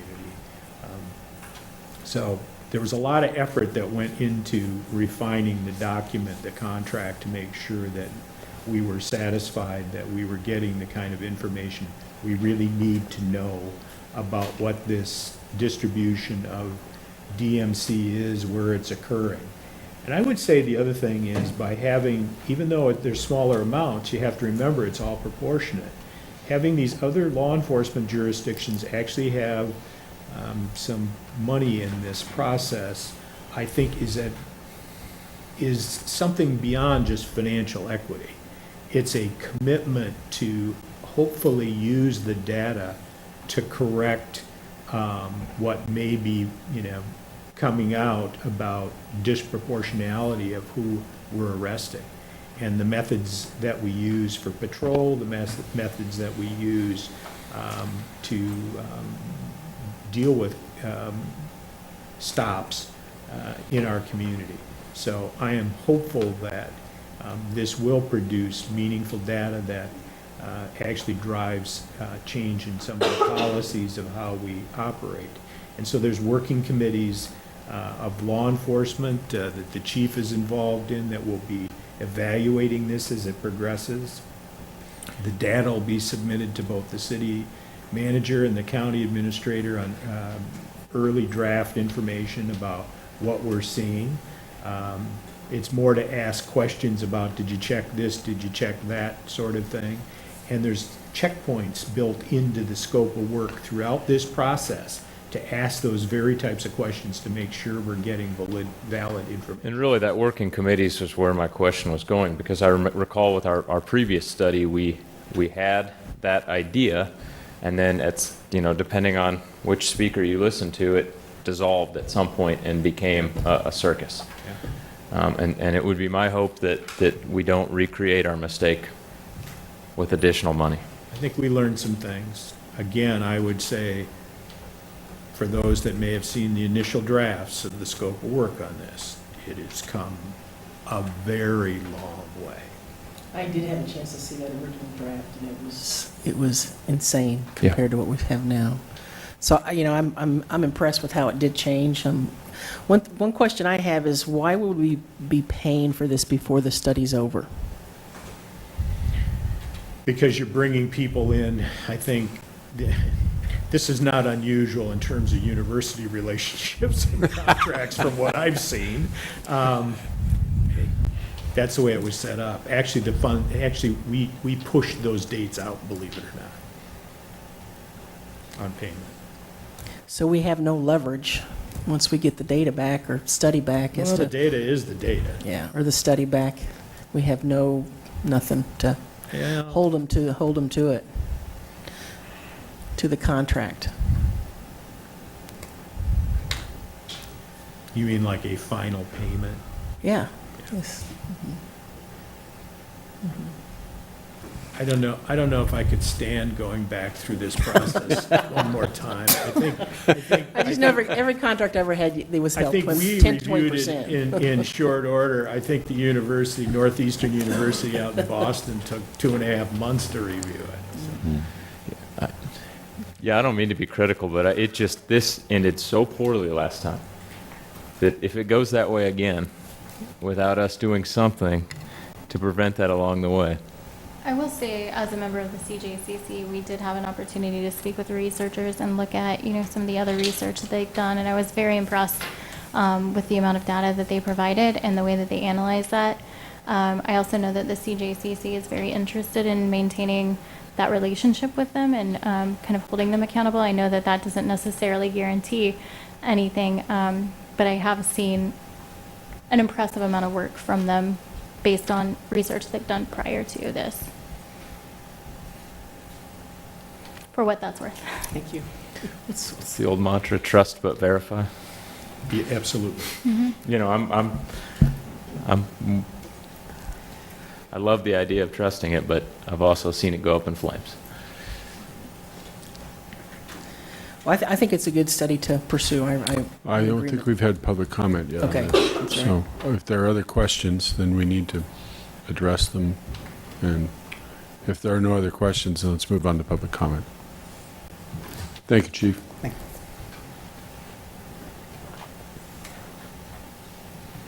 Public comment on this issue.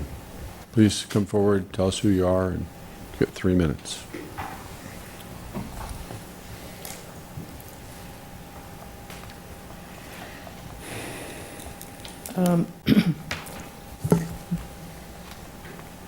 I can't write and talk at the same time, unfortunately. My name is Rose Schmidt, and I am one of the 2 co-presidents of Justice Matters. And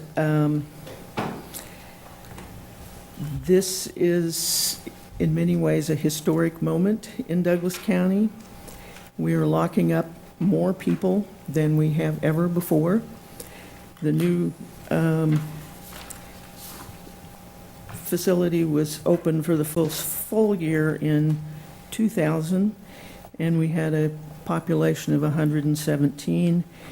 The previous high before this year, before 2017, was in 2007 at 185, and that quickly self-corrected in the next year. But since 2013, we have been making a steady and large increase to the current population of 230, plus another 150 under court supervision, and we don't know why. I have heard no explanation yet of why we are experiencing this explosion of jail population. This increase is 97% and that's compared to a 20% growth of population of our general population. So we're talking about a factor of 5, that we are locking up 5 times more people than than can be accounted for by growth and population of our community. I also want to point out that most people see this as a county issue, and of course it is, but it's also a city issue in that the city's agreement with the county is to reimburse the sheriff's department for any referrals by the Lawrence Police Department. And in 2013, that amount was $424,213. We had 2 years over 600,000 then, and then 2016, then it grew to 756,938, which is a fair amount of money in my book anyway. We don't have data for 2017. So clearly, the city is paying a price for this arrangement as well. What I would ask is that the city consider the possibility that... Please, you need to wrap your comments Okay, up. thank you. That we consider the possibility that we have recommended to the county commission numerous times of contracting with one of the three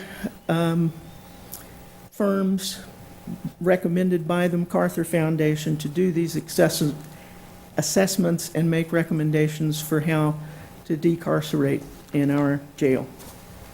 Ms. Schmidt, I have a couple questions for you, please. Yes. So with regard to the matter before us, are you in support of this study? Absolutely, yes. Okay. What you're suggesting is that we go beyond that and do more? Absolutely. Okay. Yes. But for the moment, for the issue at hand, you're saying you support this? I am not, no. Justice Matters does not oppose. In fact, we support the study as it's proposed. Okay, thank you very much. Okay. Anybody else have a question? Okay. Other public comment?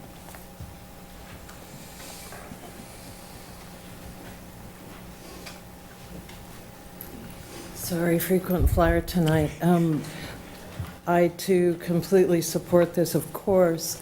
And Rose, I would just want to give a shout out to Ursula Miner and the NAACP, who've been working on this for years and actually did a survey of their own along with Kansas Appleseed and trying to get some data. And we did get good data. We got a new police chief who is way more open to it, which is wonderful. Justice Matters is giving us incredible data, but we need local data. So this is great. Thank you. Thanks, KT. Other public comment? Hi, I'm Chris Flowers. I don't need a study to know that different groups of people are more likely to be stopped by cops. I have been a delivery driver in Lawrence for over 10 years. I have driven day shifts, evening shifts, and late night shifts. My personal experience has been that the majority of the times I've been pulled over usually happens between 10 p.m. and 3 in the morning, around the same time that people who are out at bars are out. Now, my personal feeling is that during this time of the night, the police are more likely to pull you over for something they wouldn't do during the daytime or earlier in the evening.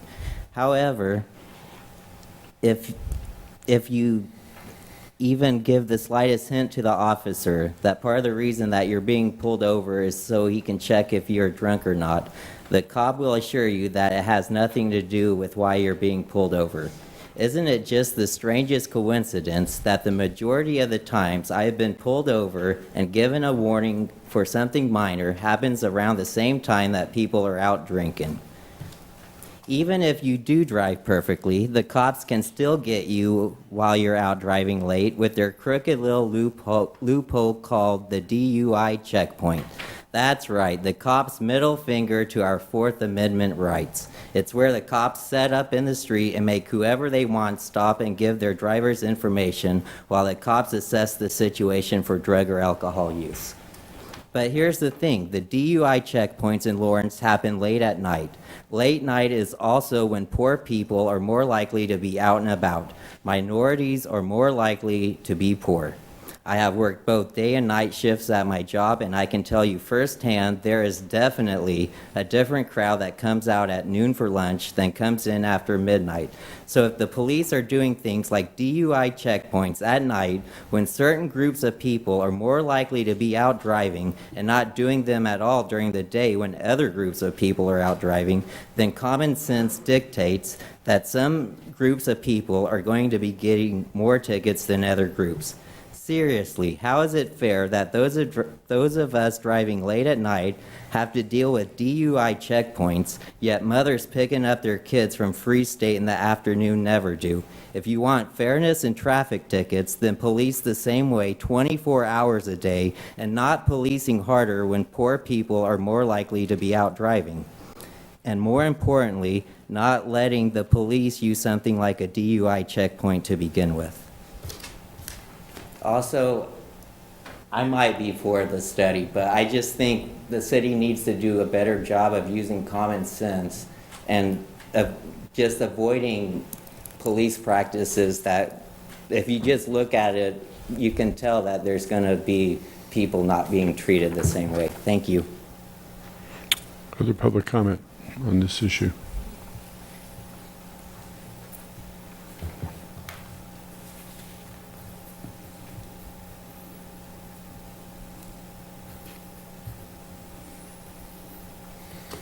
Okay, I have like some handouts. Okay. Come on, go ahead.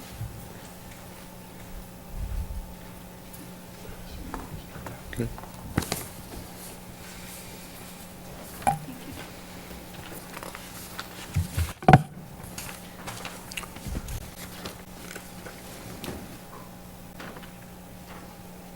Okay.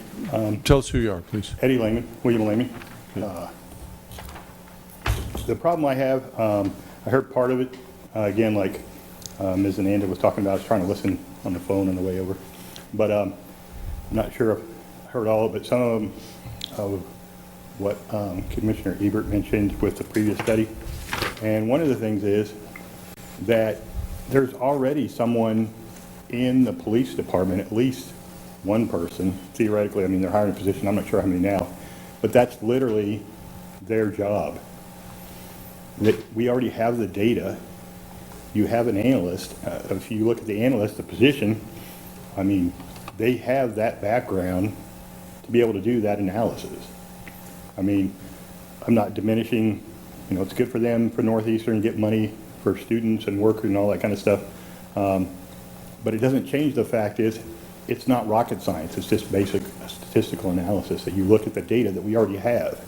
Now, they want us to wait 2 years to get the results of the information that you already have now. Even with the messed up thing that was done before, there's some data and they're probably collected as well.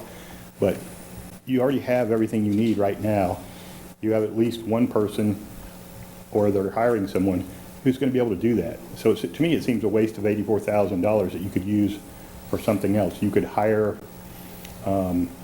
unemployed people to work in the city itself to get a year's job experience with a term or whatever the city has, a limited appointment after a year, and that expires.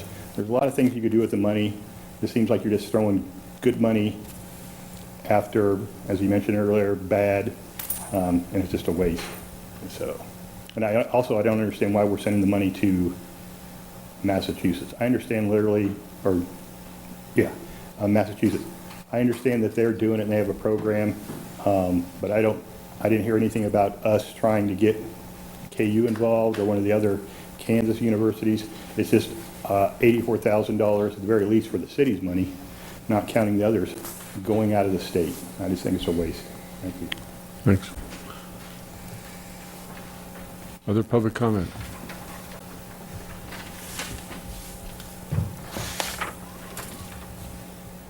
We should explain the handout. Yeah. We should explain what is handout. Yeah, the handout was a description of the position of a crime analyst that's recently posted, I think, right? Thank you. Yeah. Thank you. Appreciate it. I hate to be that guy, but I gotta be that guy. My name is Dustin Stumbling Bear. I live in the Pinckney neighborhood, and once again, we're here in Lawrence, other than Chief Burns, having a discussion about interactions of police with people of color, and it's only white people speaking about it.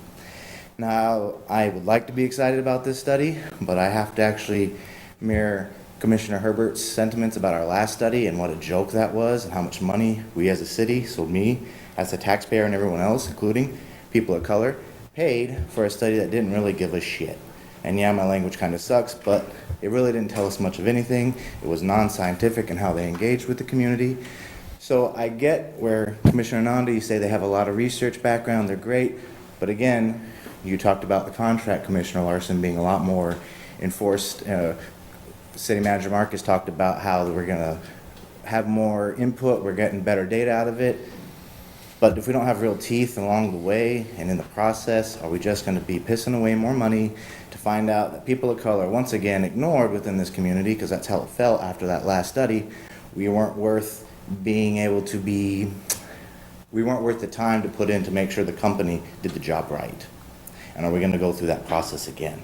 And so do we as people of color have to once again watch this city piss away tens of thousands of dollars to be reminded of how much we don't matter?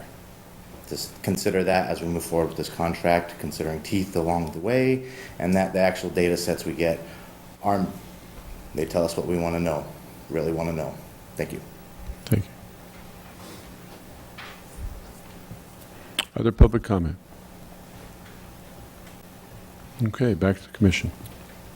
A question regarding the contract that may be for legal staff, but as I understand it, the city is essentially just a checkbook for this. The contract exists between Douglas County and the city of Lawrence doesn't actually have any right along the way at any point to cancel out of this because of a breach of contract, correct? We have, that the agreement between Northeastern University is with the county.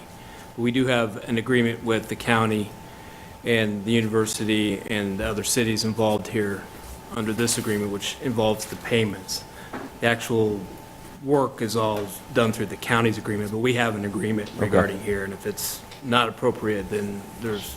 So if there are warning signs along the way that we have a repeat performance, we can cancel out of this and Right, and we not had some have to- input into the agreement between the county and Northeastern where we wanted some reports at a certain time so we could have these checkpoints put in and, you know, those things to protect ourselves as we go along through this contract. I want to assure you, the contract wouldn't have evolved to the point that it did without our involvement. Oh, I believe that fully. Our very specific involvement from the city. And yes, the agreement is between the county and Northeastern University, and then the subsequent agreement is an intergovernmental, which mainly deals with the distribution of cost and our responsibilities for payment and things like that. But we had our nose in that agreement very deeply, and it changed as a result of that substantially. Good. Have all the other parties agreed to this agreement? Everybody else has.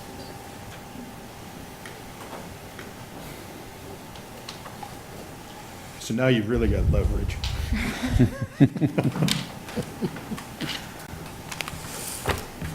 I do think that it's a worthwhile study to pursue. I know we've learned quite a bit from that last study that was just conducted. And But did what we learned have anything to do with the study data? But what it did, though, is I think that it did enhance our look at this current contract and made it much stronger. So.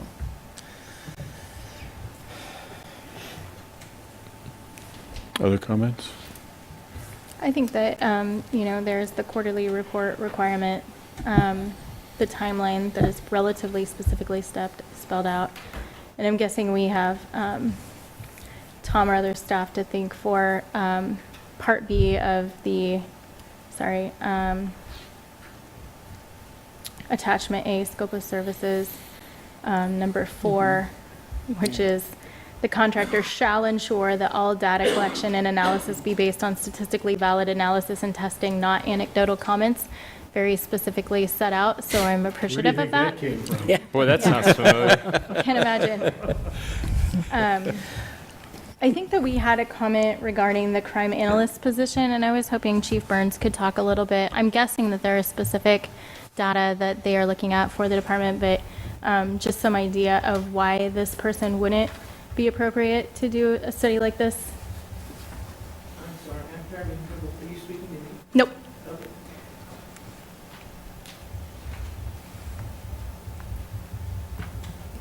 Yes, we have a crime analyst position within the police department, but they would not conduct a study of this scope. This is outside of that job description. They can and do get me statistical information, such as if I want to know, how many arrests have we had downtown this year, they can pull me that information. If I want to know how many reports have been taken downtown this year, that's the type of stuff that crime analyst tracks, gets for me, keeps for me. They wouldn't necessarily track the type of valid statistical analysis that you would need to do a DMC study. That is way outside of a scope that you would have. Plus, if I had somebody inside the police department do a DMC study, do you think many people in this community would think that would be a valid study? I would pose to you that many people would say not. They would say that it is a rigged study coming from inside the police department by a employee that you are telling to rig these numbers.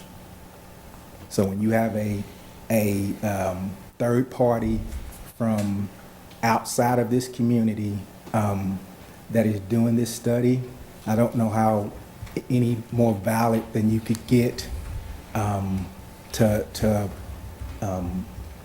take on something like this and look at what's going on and give you a true evaluation of whether you have a problem or tell you that you don't have a problem and that you're doing things good or what you need to improve on. Thank you. You will have analysis of actual stops, and they will be asking questions about what kind of data we're retrieving on stops, what kind of questions we're asking. Are we conducting searches? What's the nature of why we're doing searches? Are the searches disproportionate? There's all sorts of tangential lines that they can go down into that will probably reveal things that we don't even recognize we're doing it because we do it day after day after day. And having somebody that's professionally, associated with these kinds of studies is hopeful, but I think a better chance that you're going to find those things that maybe change the protocols and how we conduct our business on the street. And if we get there, that's a big help to what's going on with disproportionate minority contact. I've seen that happen, and I've seen change occur where these kinds of studies have occurred. And it was a different independent that did it in the community I was in previously, but I think there's value to doing this. So one comment I would make briefly is just, Vice Mayor, you made the comment that we've learned a lot since the last study, and I agree with that. And I think that those lessons have been demonstrated with the rigor with which the city attacked this contract and made it much better. But I would also point out the fact that this is a 2-year-long study, and the reality is the county manager who initially was behind this is no longer there. Yeah. Right? I wouldn't say he was behind this. Okay, well. This came out of the CJCC. So the city manager, though, certainly that's behind a lot. Mine was a reaction. I wasn't reading this charge. Point being, when we get to the point where we're able to actually do some of these checks and determine that we are getting what we think we are offered, we're going to have entirely different leadership at both levels. So what I would ask of the staff, and looking back at that last experience we had, in talking with several staff members after the commission meeting that night, to a person, every single one said, there were some kind of red flags along the way. I would just ask that those red flags, if that occurs again, be verbalized. I mean, this is not a time to stay quiet. When we're spending this level of money, we need to be getting what we're being told we're getting. Oh, but for the chance for you to be a fly on some walls around here. There was a lot of verbalization going on. But it didn't come here, ever. Well, it did eventually by the time the money had been spent. Granted, but the persons that were overseeing this were being told, and you're right, there was a transition occurring there too. Yeah. But I can tell you, the captains in our department, the supervisors in our department, they were verbalizing red flags. And when they got them to me, they were carried even further. And so we were listening. But there was, it's always contextual, right? What else was going on? Who was involved, both in the documented contract and associated with it? There's all sorts of contextual issues that you get to deal with as you go through these things too. And, but I assure you, people were speaking up. And quite frankly, it was too far down the path by the time we got there, unfortunately. I would just like to point out that Northeastern University, they do these types of studies across the nation. And so this would not be their first one like this. So I would hope that would resonate. Other comments? I appreciate the chief's comments regarding the credibility of the survey. I think that's crucial. I appreciate Commissioner Ananda pointing out the statistically valid aspects of this survey. I also appreciate the work that the CJCC has done and the other partners and their willingness to join us, so I support this.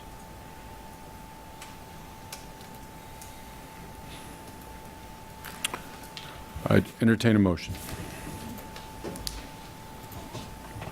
I move we authorize the city manager to execute a cooperative agreement for the study of traffic and pedestrian stops with Douglas County, Eudora, Baldwin City, and the University of Kansas. Second. I have a motion from Commissioner Soden, second from Commissioner Ananda. All in favor? Aye. Aye. That's unanimous. We're going to take about a 5-minute break.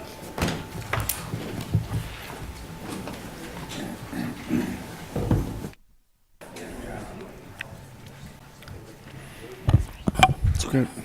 Number 4, we're consider authorizing the city manager to execute a construction management agreement with Turner Construction.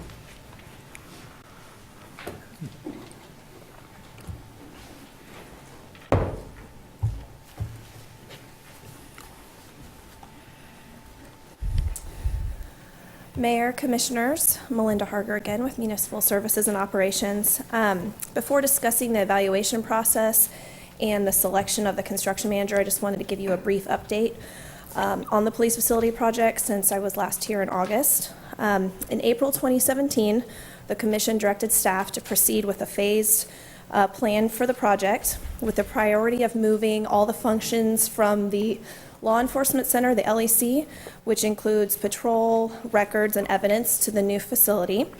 And that goal has been continued through the project and will. The project budget was set at $18.5 million for design and construction, and that includes soft costs such as furniture and equipment. And again, we don't foresee any change in that. The resolution authorizing up to $18.5 million in GO bonds also allows the option to address any deferred maintenance at the ITC. However, decisions can be made depending on the outcome of, what functions are going to remain at that facility and how long do we think those functions would stay at that facility. In August, the city executed a design agreement with Hafer Wasaki. And over the past 3 months, the design team had been working on updating the facility programming as well as starting on schematic design. The programming update has really given us a little more direction. It started to provide information that led to more detailed and informed decisions on what can be optimized through this project, what could be included within the building, now that we're starting to really see how layouts of the building are coming together and things like that. So we've added some additional project goals, such as looking for efficiencies in the floor plans that allow for future expansion, consideration of things such as shelled building space in order to allow for those areas of the building to be expanded into and those areas finished, and that allows substantial savings in the future to the city if you wanted to then move a particular division or function into the building if it's just shelled space. And so you're getting that shelled space at a significant discount now. So we're looking at all those things as well. So we made sure the design team as well as the construction managers during their evaluation process understood that those were some of the things we really wanted them to look at. Again, they all know that the primary goals are staying within the budget and moving those functions out of the LEC. So 2 community meetings have been held to get public input on the police facility site, as well as the park the park features planned at that same location. And a 3rd community meeting is scheduled for tomorrow night. It will provide a few of the site layouts now that we've received input from the public. It'll show various trails and park features, and we're hoping to get their feedback at that time. Tonight, we're asking for the commission to authorize execution of the construction manager at risk agreement with Turner Construction. We have some representatives from Turner Construction here as well if you have any questions. The RFP for the construction manager at risk services was issued in September, and the city received 10 proposals from construction managers.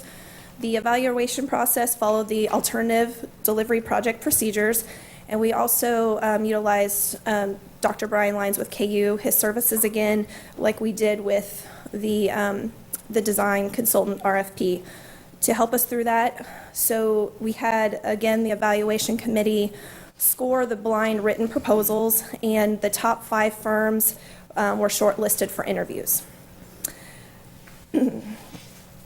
After all the interviews and all the scoring was compiled by Dr. Lyons, Turner Construction was the top scoring firm, so we entered the clarification phase with them.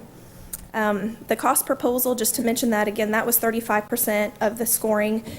That was all scored numerically and shown to us just at the very end. And it was included in the clarification document, all of the cost components of that, and that's an exhibit to the agreement. The clarification document also included risks that would be identified and that were identified and discussed, but no changes to the scope, the schedule, or the costs were made during that clarification phase. Everything was pretty straightforward. We were really just confirming that we were all on the same page, and we found that we were. The CMAR agreement includes a pre-construction fee of $35,000. So that's the fee that, for them working alongside the design team with constructability reviews, with the cost estimates at various stages of construction, and then just providing recommendations on the design and on materials and things like that as we go through.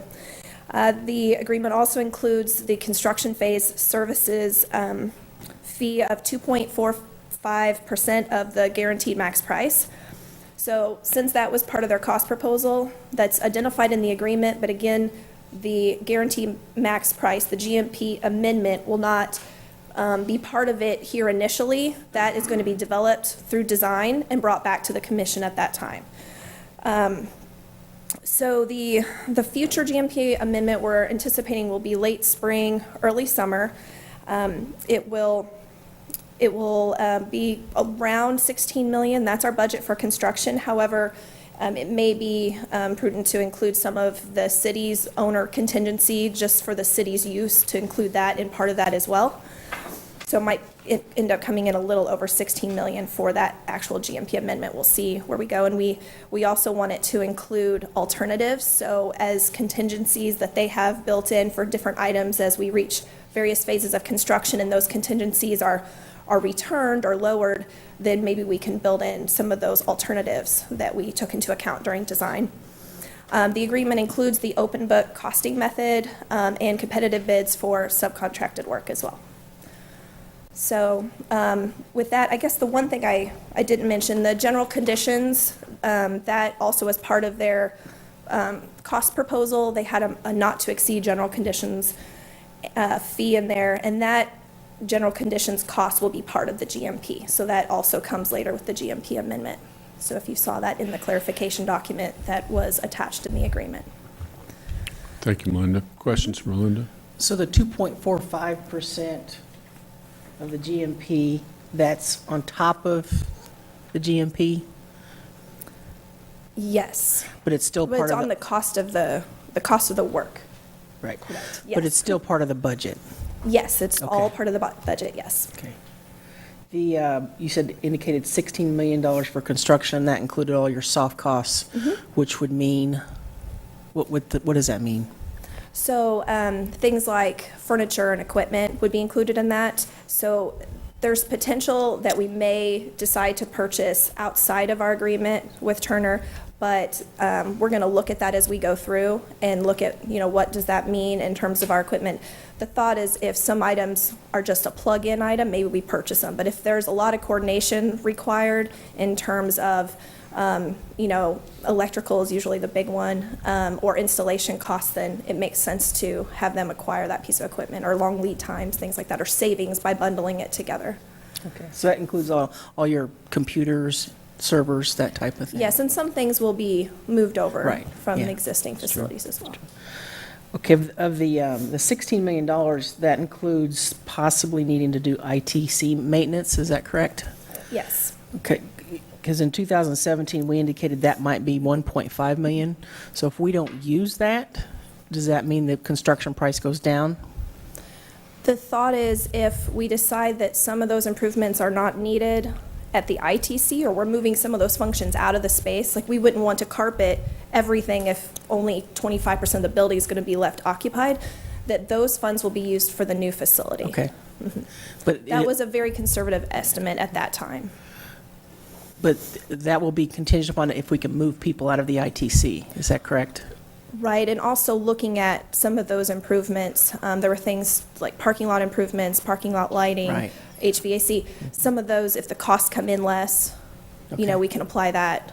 Good. So we're just looking at the priorities of putting that money into the ITC or putting it into a new building. Okay, thanks, thank you. One more question, can I have one more Go ahead. question? I noticed in here that you talked about the park plan. The planning for that, how is that being paid for? We have a separate line item in our design contract for a park master plan. And so working with Parks and Rec, that $42,000 is going to be taken care of out of their park budget. Okay, They haven't told me which year yet, but it's also a not-to-exceed price. So they have 3 years to pick from, right? It's a not-to-exceed price, so the other thought is that'll be finished up here in the next couple months, and they'll know the exact cost to then transfer from that Park and Rec account into the project. So. Okay, thank you. Did you have something you want to say, Tom? Well, I want to keep on your radar that, and I haven't gone back to the original originating documents on the LEC, but it's my understanding that we contributed to the cost of that facility for square footage. In fact, the square footage may be actually larger than the footprint that we're using. So we need to start thinking about that transition as well, whether we want to move some municipal operation back in there. It would seem to me that it's probably best suited for the county, and I know the county probably has their eye on it because they need space too, but there's a cost associated with that. Now, we could either do it on a outright sale, or we could arrange for a lease so that if we have some desire at some point in the future to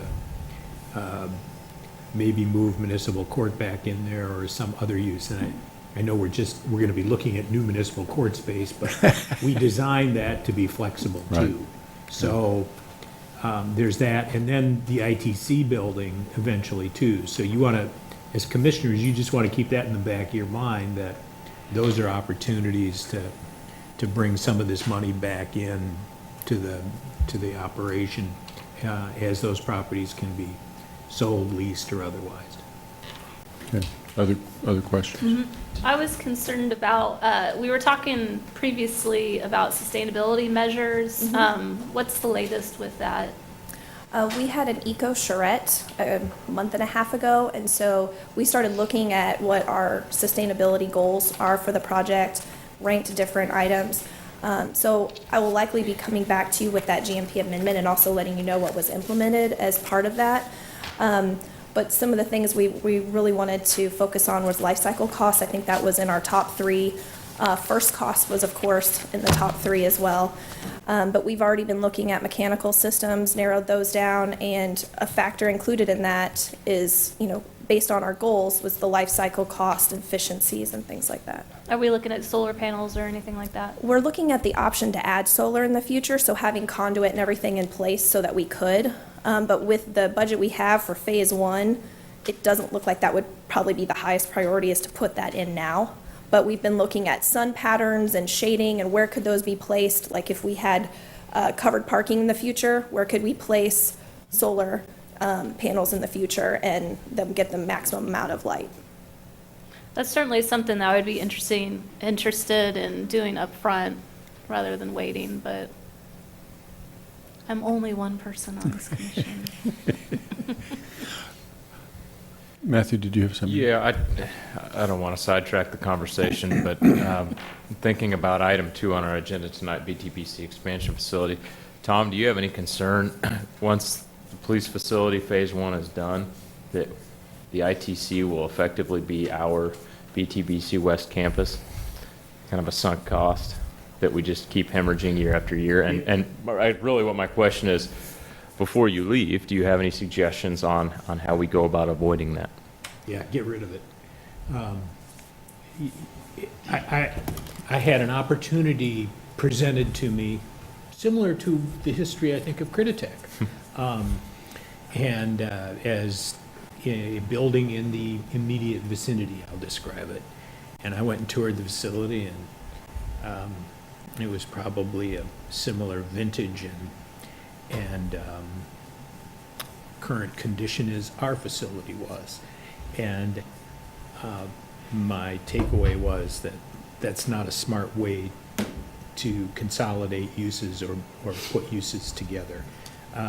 It has a millstone kind of capacity to it that could be hanging around our neck. And so I'm trying to get the word out there that we're going to be looking to peddle it, and maybe another agency or somebody would consider that location.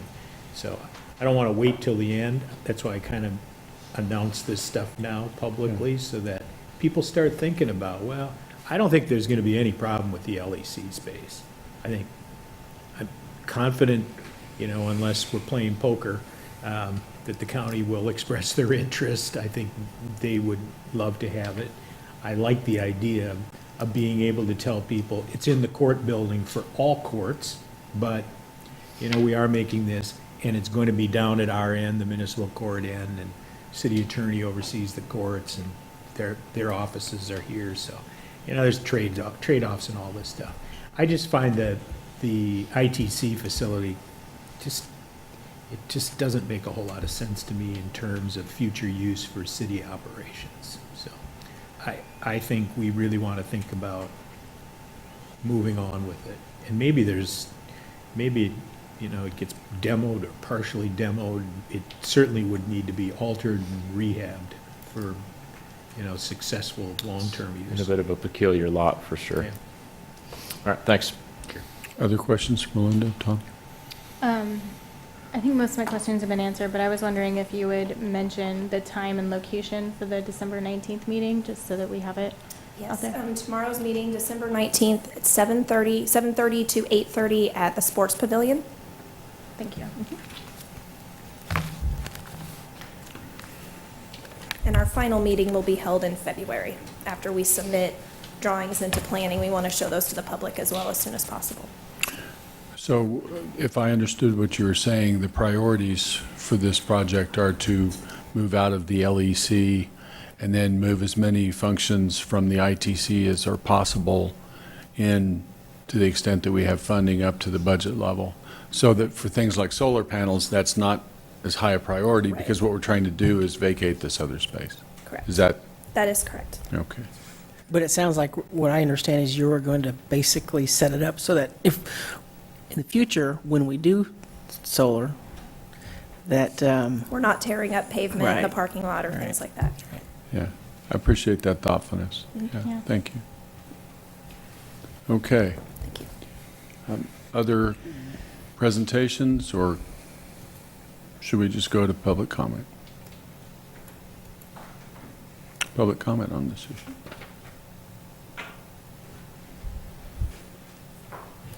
Katie Welsh, I just wondered how they're doing, working with the Cultural Arts Commission on the percent for art that will be part of this building, and the earlier you start, the better. Thank you. Thanks, Katie. Other public comment? yeah, did you want her to? Oh, you won't, go ahead. We've already had some initial discussions with Porter about that, and we're looking at starting that process here the first quarter of 2019, and looking at getting a lot of involvement in different proposals, trying not to really confine it too much, leave it up to the artist.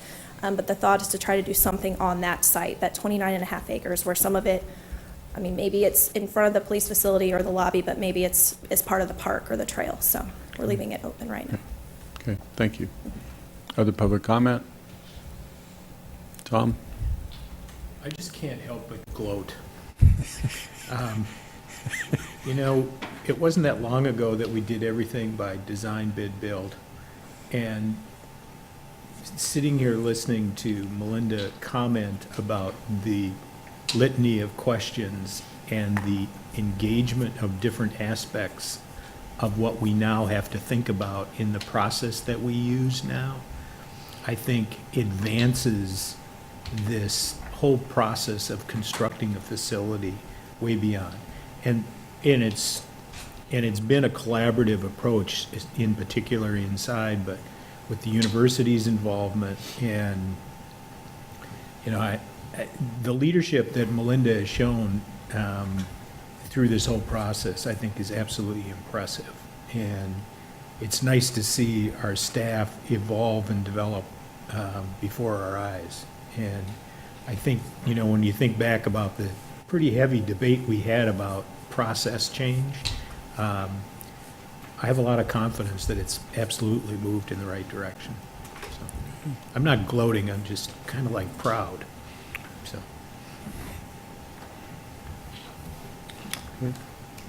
Commission comments. Back to the commission. I think this is just the next step moving forward. I appreciate the continued clarification as to how this budget's going to be followed and where we are in the process. We just need to keep that always in front of us.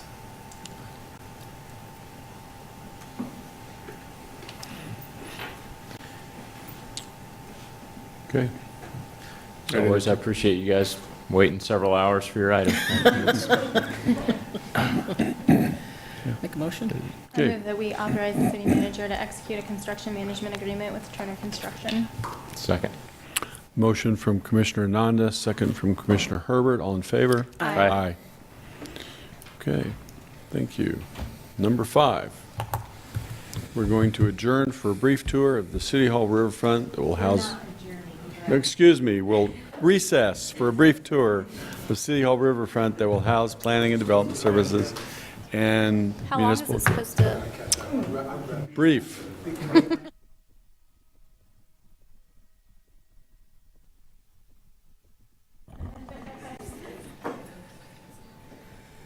Everybody set? Ready. Okay, I'd like to bring us back and ask Scott to tell folks a little bit about what we just did. Sure, Mayor, Commission, thank you for indulging us on a brief tour of what will be branded as City Hall Riverfront. That's the west wing of the Riverfront Mall building that we've received permission to construct Planning and Development Services Department space and municipal court space. And so we just went on that tour, and it's about 60-70% along now. We are anticipating and planning for a February move date of both departments, and so here in the first quarter of 19, the public and we will all have a new place to go for planning and development services, and municipal court dates. So, and Amy Miller is here. She's been an integral part of that. And I don't know, Mayor, if you have specific questions about the tour you just went on? No, I just wanted to bring Amy up and say thank you very much for the tour. Let people know that you're on the project and that it's going well. So if you can just confirm that for the public, I'd like to provide you that opportunity. I can confirm that. We are currently with City Hall Riverfront remodel. We are currently on schedule and on budget. Looks like municipal court and planning and development services will be operational in the new space February 25th. Thank you so much. We Thank you. appreciate your work. Okay, with that, I got one question. Will there be an opportunity for the public to view the space before you open? Yeah, we're going to plan some open access, open houses, and I think Good. that's a great idea. Thank you. other questions? Okay, thank you both very much. Okay, we'll now consider a motion to recess into. Mayor, may I make a suggestion? Yes. Rather than go into closed session now, why don't we move that to the end? So we can get through everything Okay. else. Everybody else can leave because they won't be a part of that Okay. process anyway, instead of Yep. having them. So we can defer that to the end of the meeting. I'm okay with that. Everybody okay? Okay. I'm not going to let Sherry leave. I won't leave. Okay, so commission items. I had a couple things. I wanted to check back in to see if anyone was thinking about going to NLC in March. Thoughts? I don't think it's a possibility for me. Yeah, I don't know yet. I forgot to think about it. I don't plan to. It's a possibility, but let me check. Well, I'm not running for reelection, but I would still be happy to go and be our representative if you all want me to. Okay. It's up to you. Well, we'll revisit Yeah, that. Let me check Yeah. again. Okay. Okay, because tickets need to be bought soon, obviously. Thanks for the reminder. Yeah. Okay. Anything else? I did want to, Travis Robinette was talking about wind energy and signing up for that. If you could just have some kind of update on what he was talking about. Thank you. Yep.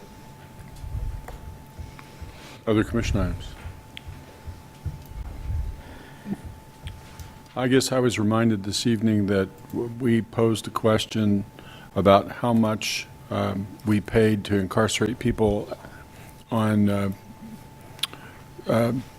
jail time that was a result of their marijuana possession conviction. I believe you're probably still working on that. I just wanted to confirm that you're doing that. I think that was part of the items that were coming back as it related to the next step on that. Okay. You mean the whole marijuana discussion? Right, but I mean, as I say, I had that question about how much did we spend, and if you're working on it, that's great. I just wanted to make sure you didn't forget it. Okay. Any other commission items? Okay. Thank you. City manager's report. Yeah, we have a rather lengthy report. First item is sales tax collections.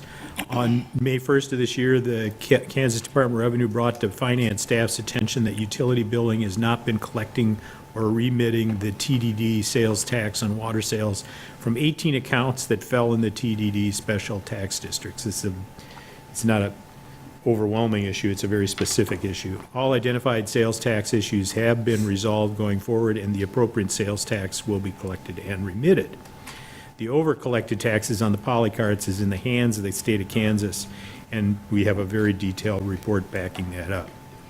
Update on the Lawrence Transit Transfer Hub location. Mayor Bully reminded me that while I had shown him the letter because he was the one that was really pressing for it, I had not made it as public, and so we're notifying the commission and the public through this process. The commission received a consultant report regarding the location of future public transit facilities, the hubs, and the consultant recommended 2 finalist sites. The commission expressed an interest in a third option that was considered in the study, that being on Bob Billings Parkway between Iowa Street and Crestline Drive. City staff was directed to meet with the university leadership, which we did. I think it was you and me, Mayor, that Right. actually had the meeting with We met. the chancellor and Reggie Vice Robinson. Chancellor, And university administration was surprisingly warm to the idea, took it back, and notified city staff of its preference for the location along Bob Billings Parkway. City staff will engage university staff in preliminary discussions about the site and bring the issue to the commission for a final decision on that location. It's probably going to take, quite a bit of groundwork to get there, but I would hope that the commissioners and the staff is happy that we seem to have more of a consensus site starting off this time around. And there was some concern about even doing this phase of the study because we didn't have a whole lot of success previously. So with that, I'll keep moving on. Let's see.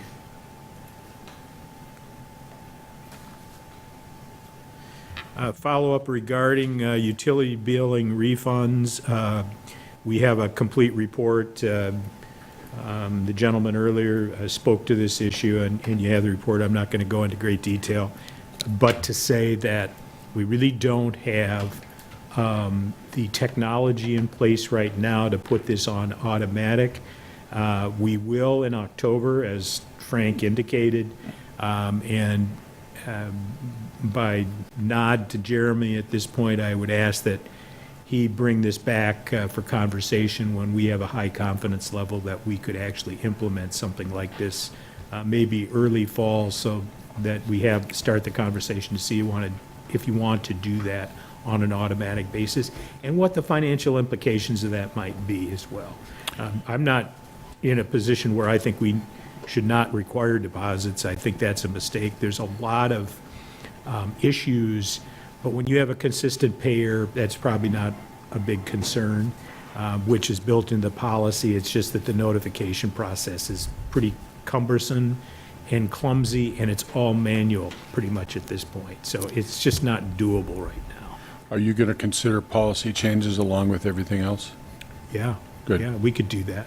I mean, we'll open it up for the conversation. Yeah, okay. And so I'll just ask that you put that on your follow-up going forward. Would we consider putting something monthly in the Flame, indicating that people might have deposits We could back? do that, yeah. That way it's always there. Yeah. Going to talk about that?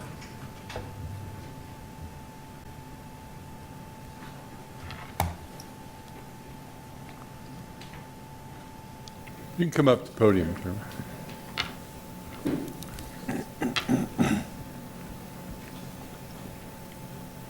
Jeremy Wilmoth, the Finance Director. I've been speaking with Christy, who's our utility billing manager, and there's probably some areas that we could improve on our website and other communication tools that we have with our customers that would make it more clear of their availability to inquire about getting a return on the deposit. And so we're going to look at the website and look at all our other communication tools and make sure that we're being as clear as we can about what that process is and who qualifies.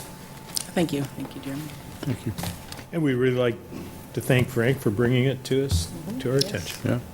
All right. Next issue is Queens Road, and this is really something that we'll roll out on the website, but there's a lot of questions afterwards, and some of the comments that we received suggested that persons really didn't understand what the next steps were or the process. So on December 4th, the commission approved the second reading ordinance 9607 levying the special assessments for Queens Road. Those assessments are the maximum amount that can be levied to the properties.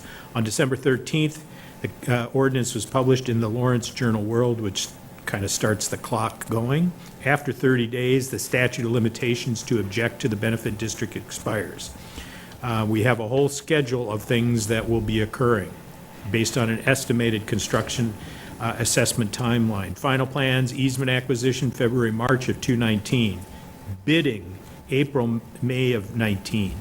Construction beginning early summer, June 19. Construction complete, late fall, November 19. Final cost, December 19 to January 20.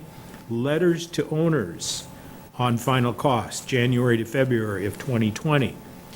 30 days to prepay in full, March, April 2020. City issues bonds to permanently finance June, July 2020, and certify assessments with interest to the county. That would be in August of 2020. If owners do not prepay the full amount, then the total assessment together with interest will spread over a 10-year period. Each year, a tenth of the total amount will be due. The assessments are expected to appear on the property tax bills for the 2020 tax year, with the first half of the first annual payment due December 2020. I don't wish to diminish, the costs associated with the assessment, but we want people to understand that there is a payment plan that parses this out over that 10-year period. So we will put this information out so that persons have that, and now when you get people asking about it, you'll be able to refer them to that schedule, and that should ease some of the consternation about having to do something immediately. Thank you, Tom. Appreciate that. You bet. The next issue is the 19th and Iowa signal timing. A traffic impact study was conducted by professional engineering consultants prior to design of the 19th Street reconstruction project. The study did not recommend changes to the existing traffic signal phases, but did recommend geometric improvements, including a southbound dual left turn lane, a westbound dual left turn lane, and a northbound right turn lane. All three of these improvements are included in next year's 19th Street reconstruction project. The study projected that these improvements would improve the overall level of service at intersection in the PM peak hour from LOS level of service D to LOS level of service C. In addition, the pedestrian tunnels will eliminate the activated pedestrian phase and reduce vehicular delays. I have a question about the elimination of the pedestrian phase, because it's my understanding the tunnels will take people from north to south on the east side of Iowa Street, underneath 19th Street. It will also take pedestrians from west to east. But on the north side, the northwest side of the intersection, how are people going to get across to the tunnels? Mayor, I don't think the report suggests that we're going to completely eliminate the pedestrian crossing at grade.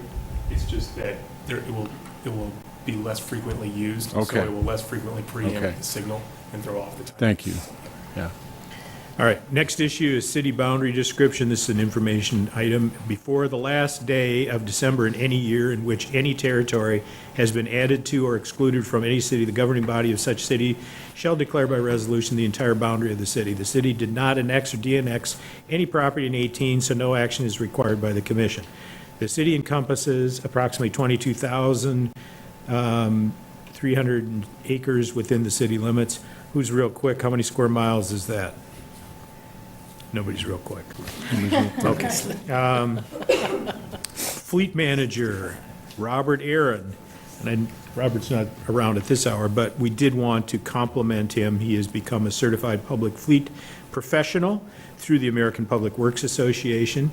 He had to pass an exam in operations, general management, business, asset management, financial management, human resources management, risk management, environmental management, and information management. It's wonderful to see employees take those opportunities for continuing ed and develop themselves with the extra education that they get. Update on farmland remediation efforts and contracted consultant, GHD. City's been pursuing changes to the long-term environmental remediation project at the former farmland nitrogen fertilizer plant. Approved by the City Commission on April 18th, Phase 1 includes professional services related to site study, analysis of alternative remediation strategies, and regulatory approvals for alternative strategies prepared by GHD.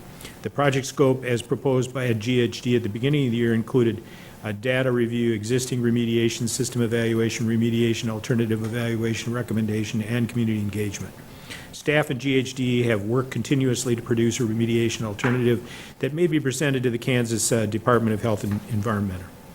To address these data gaps, the city staff and GHD prepared a data gap study work plan that has been presented to and is under review by KDHE.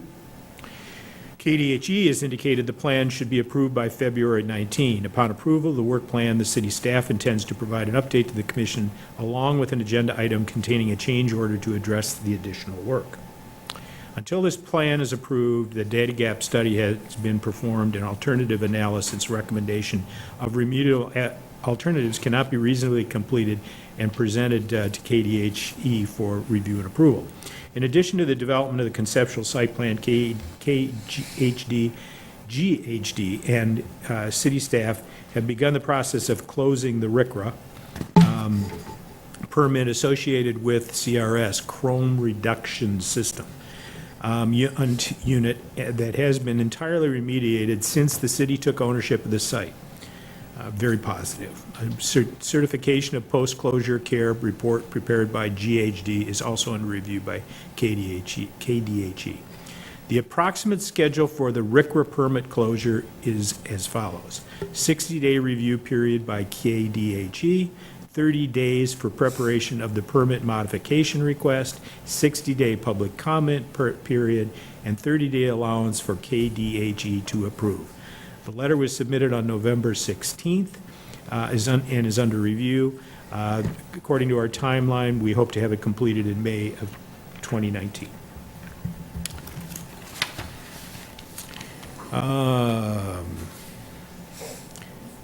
We changed this so many times. Okay. Junior Olympics. Yes, Junior Olympics. Another topic. I'll be real brief on this.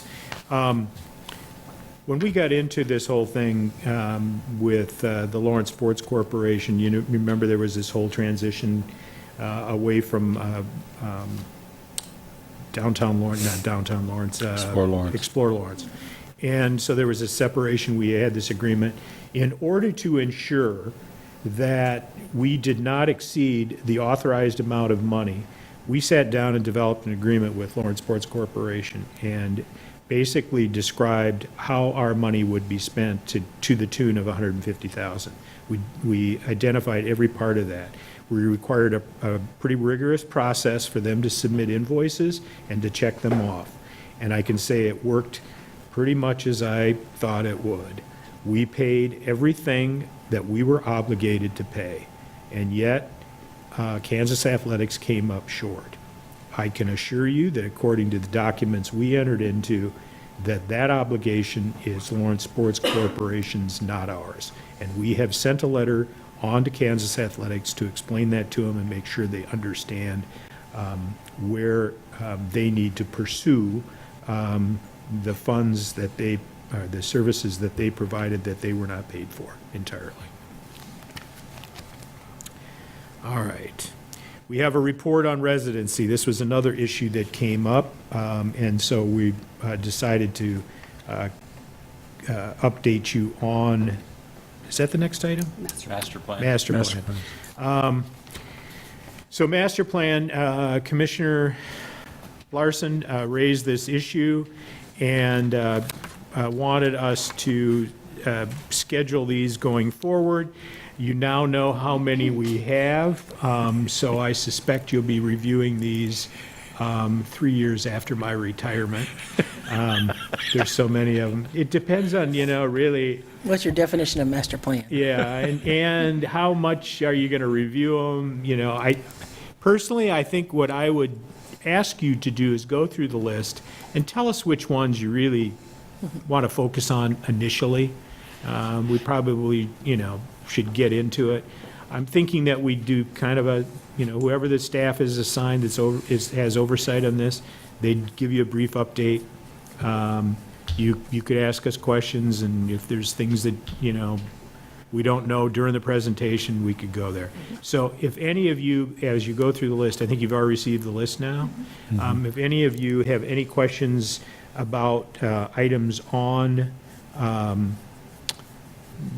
or suggestions on which ones you have us take first, let us know, and we'll start scheduling them as time permits. maybe even during a regular meeting, but likely 2 or 3 of them maybe at a time during work sessions where we aren't all bottled up with some other big item in a work session. Fair enough? Okay. Residency requirement, Lori Carnahan, our Human Resources Director, put this together. The current City of Lawrence requirement, residency requirement, really apply to the manager, assistant city managers, all department heads. And those are all laid out in our current provisions for residency. They have 6 months to reside within the city after accepting employment. According to Ms. Carnahan, the residents of current city staff, over 70% of employees in any level of breakdown live in Douglas County. And she went to, you have some bar charts that she shows you how it's all broken down. I think the only thing that kind of caught my attention was she relied on a study as to the impact of residency and not. I'm not sure I buy the results of that study. I'd have to really look at the measurements and the tools used to discern that, because it almost suggests to me that there's no impact as to where an employee lives. And I find that hard to believe. I mean, and if that's the case, then why are we out recruiting employees to live here or jobs here? Exactly. I mean, what's the point? And my argument was in the police negotiation, if we're out spending all sorts of incentive money to try and bring jobs to our town, why don't we spend some, money to create incentives for our employees to live in our town, especially new employees? I mean, the salaries have to mean something. Their engagement in the community has to be something. So I think that there's cultural impacts. I think there's economic impacts. Now, this study claims that that's not the case, but apparently this is the only study that she was able to track down. I haven't read the report, so I'd really want to read what it says. Anyway, it caused some doubt in my mind. All right.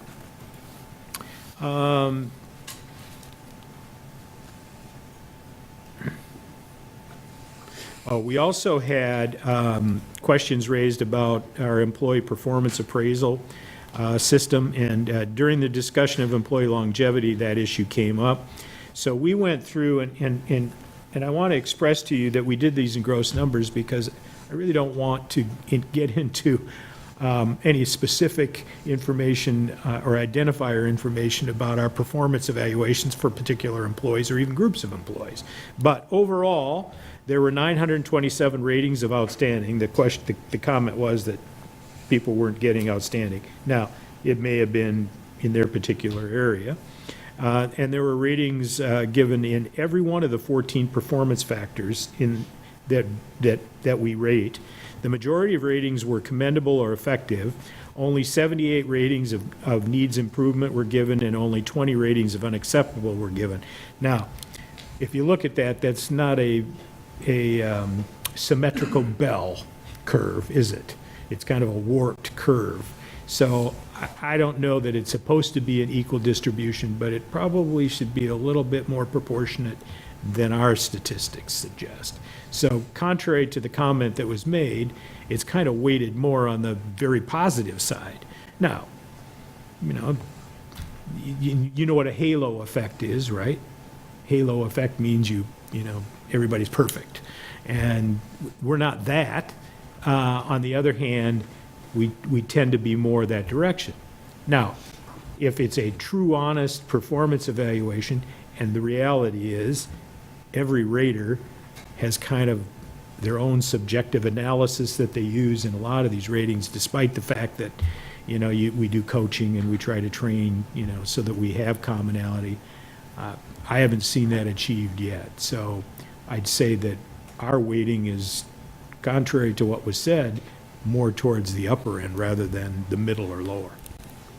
There was a affordable housing article, and this is another one that I think is kind of one of those things where it should pique our interest, right?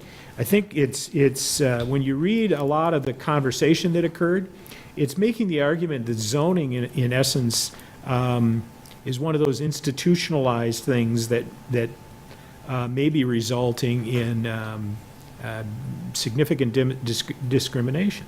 And, you think about that, it probably does have that tendency. It certainly discriminates based on wealth, when in fact you're requiring varying lot sizes. The thing is, I understand this article, and I read it once I received it, but I wanted to share it. They're allowing triplexes, as I understand it, to be built in the single-family zoning districts in Minneapolis. Initially, they talked about fourplexes, and they couldn't get that through when they settled on triplexes. That's not an abolishment of zoning, in my opinion. That's a modification of zoning. But when you talk about Minneapolis, most of those zones are already all built out. So, this is going to be a very long-term process. Now, if it were to cause flight, okay, what would happen? The flight would be to the suburbs. If we were to do something similar to this in Lawrence, the flight would be to the rural areas, or exurbia, as it's sometimes described, right? So, one entity does not resolve that issue all on its own. I think it was a worthy conversation, but I think it'll be interesting to watch how this plays out. The other note I would make is Houston, Scott, they haven't had zoning, They have nothing. forever. It's like whatever. And I would suggest to you that discrimination in housing still occurs in Houston, too. So, it's a good thing to be discussing. But it's going to take time to prove out whether it really, the results are what people are talking about up in Minneapolis. But having come from Minnesota, Minneapolis always has a lot of things to talk about. We'll see how it goes. Economic impact of tourism. I'll just read you some of the headlines. Douglas County visitor spending and impacts jumped in 17. Visitors spent $265 million in Douglas County in 2017. As spending increased by more than $15 million, a 6.2% jump. Visitor spending in Douglas County ranks 5th among all counties in the state. This spending directly supports 2,853 jobs, with overall visitor-supported economic activity supporting 3,847 jobs, 1 out of every 13 jobs in the county. There's that whole jobs thing again, right there. Tourism in Douglas County generated $42.9 million in tax revenues in 17, with $25.3 million accruing to state and local governments. So, this is Tourism Economics, an Oxford economics company, and wanted to share that with you. Future agendas.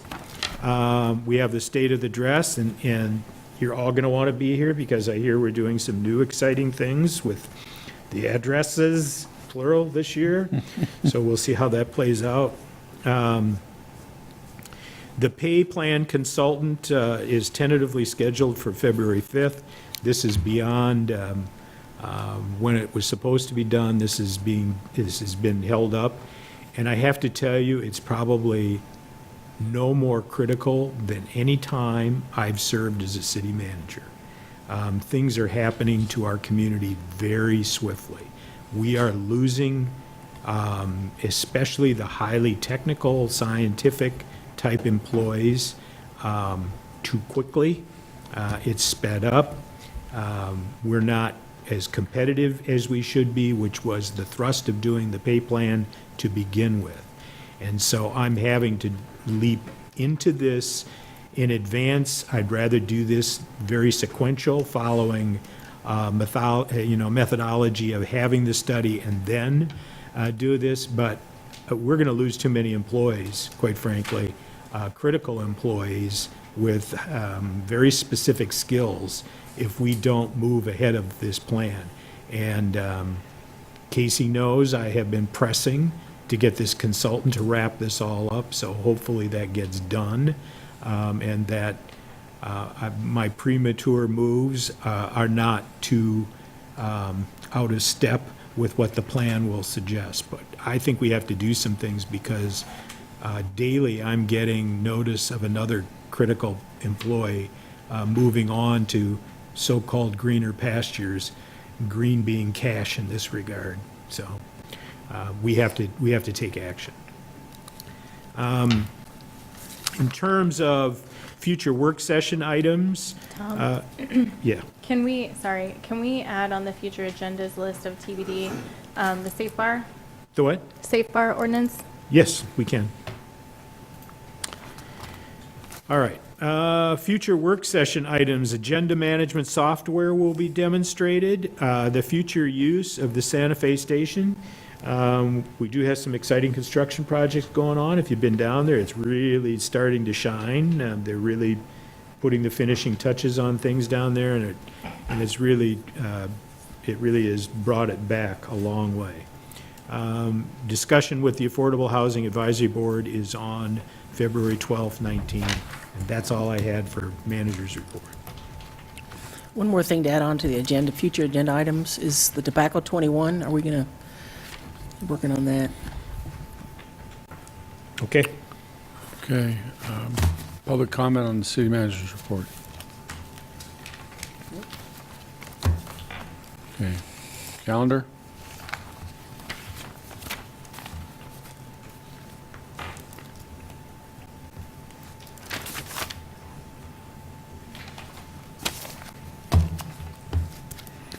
Okay, I would entertain a motion to recess into executive session. I move that we recess into executive session for approximately 15 minutes to discuss an employment matter involving specific employees pursuant to the non-elected personnel matter exception KSA 754319B1. Second. The open meeting. The open meeting will resume in the City Commission meeting room at the conclusion of the executive session. Second. We have a motion from Commissioner Ananda, second from Commissioner Herbert. All in favor? Aye. Aye. We'll resume in approximately 15 minutes.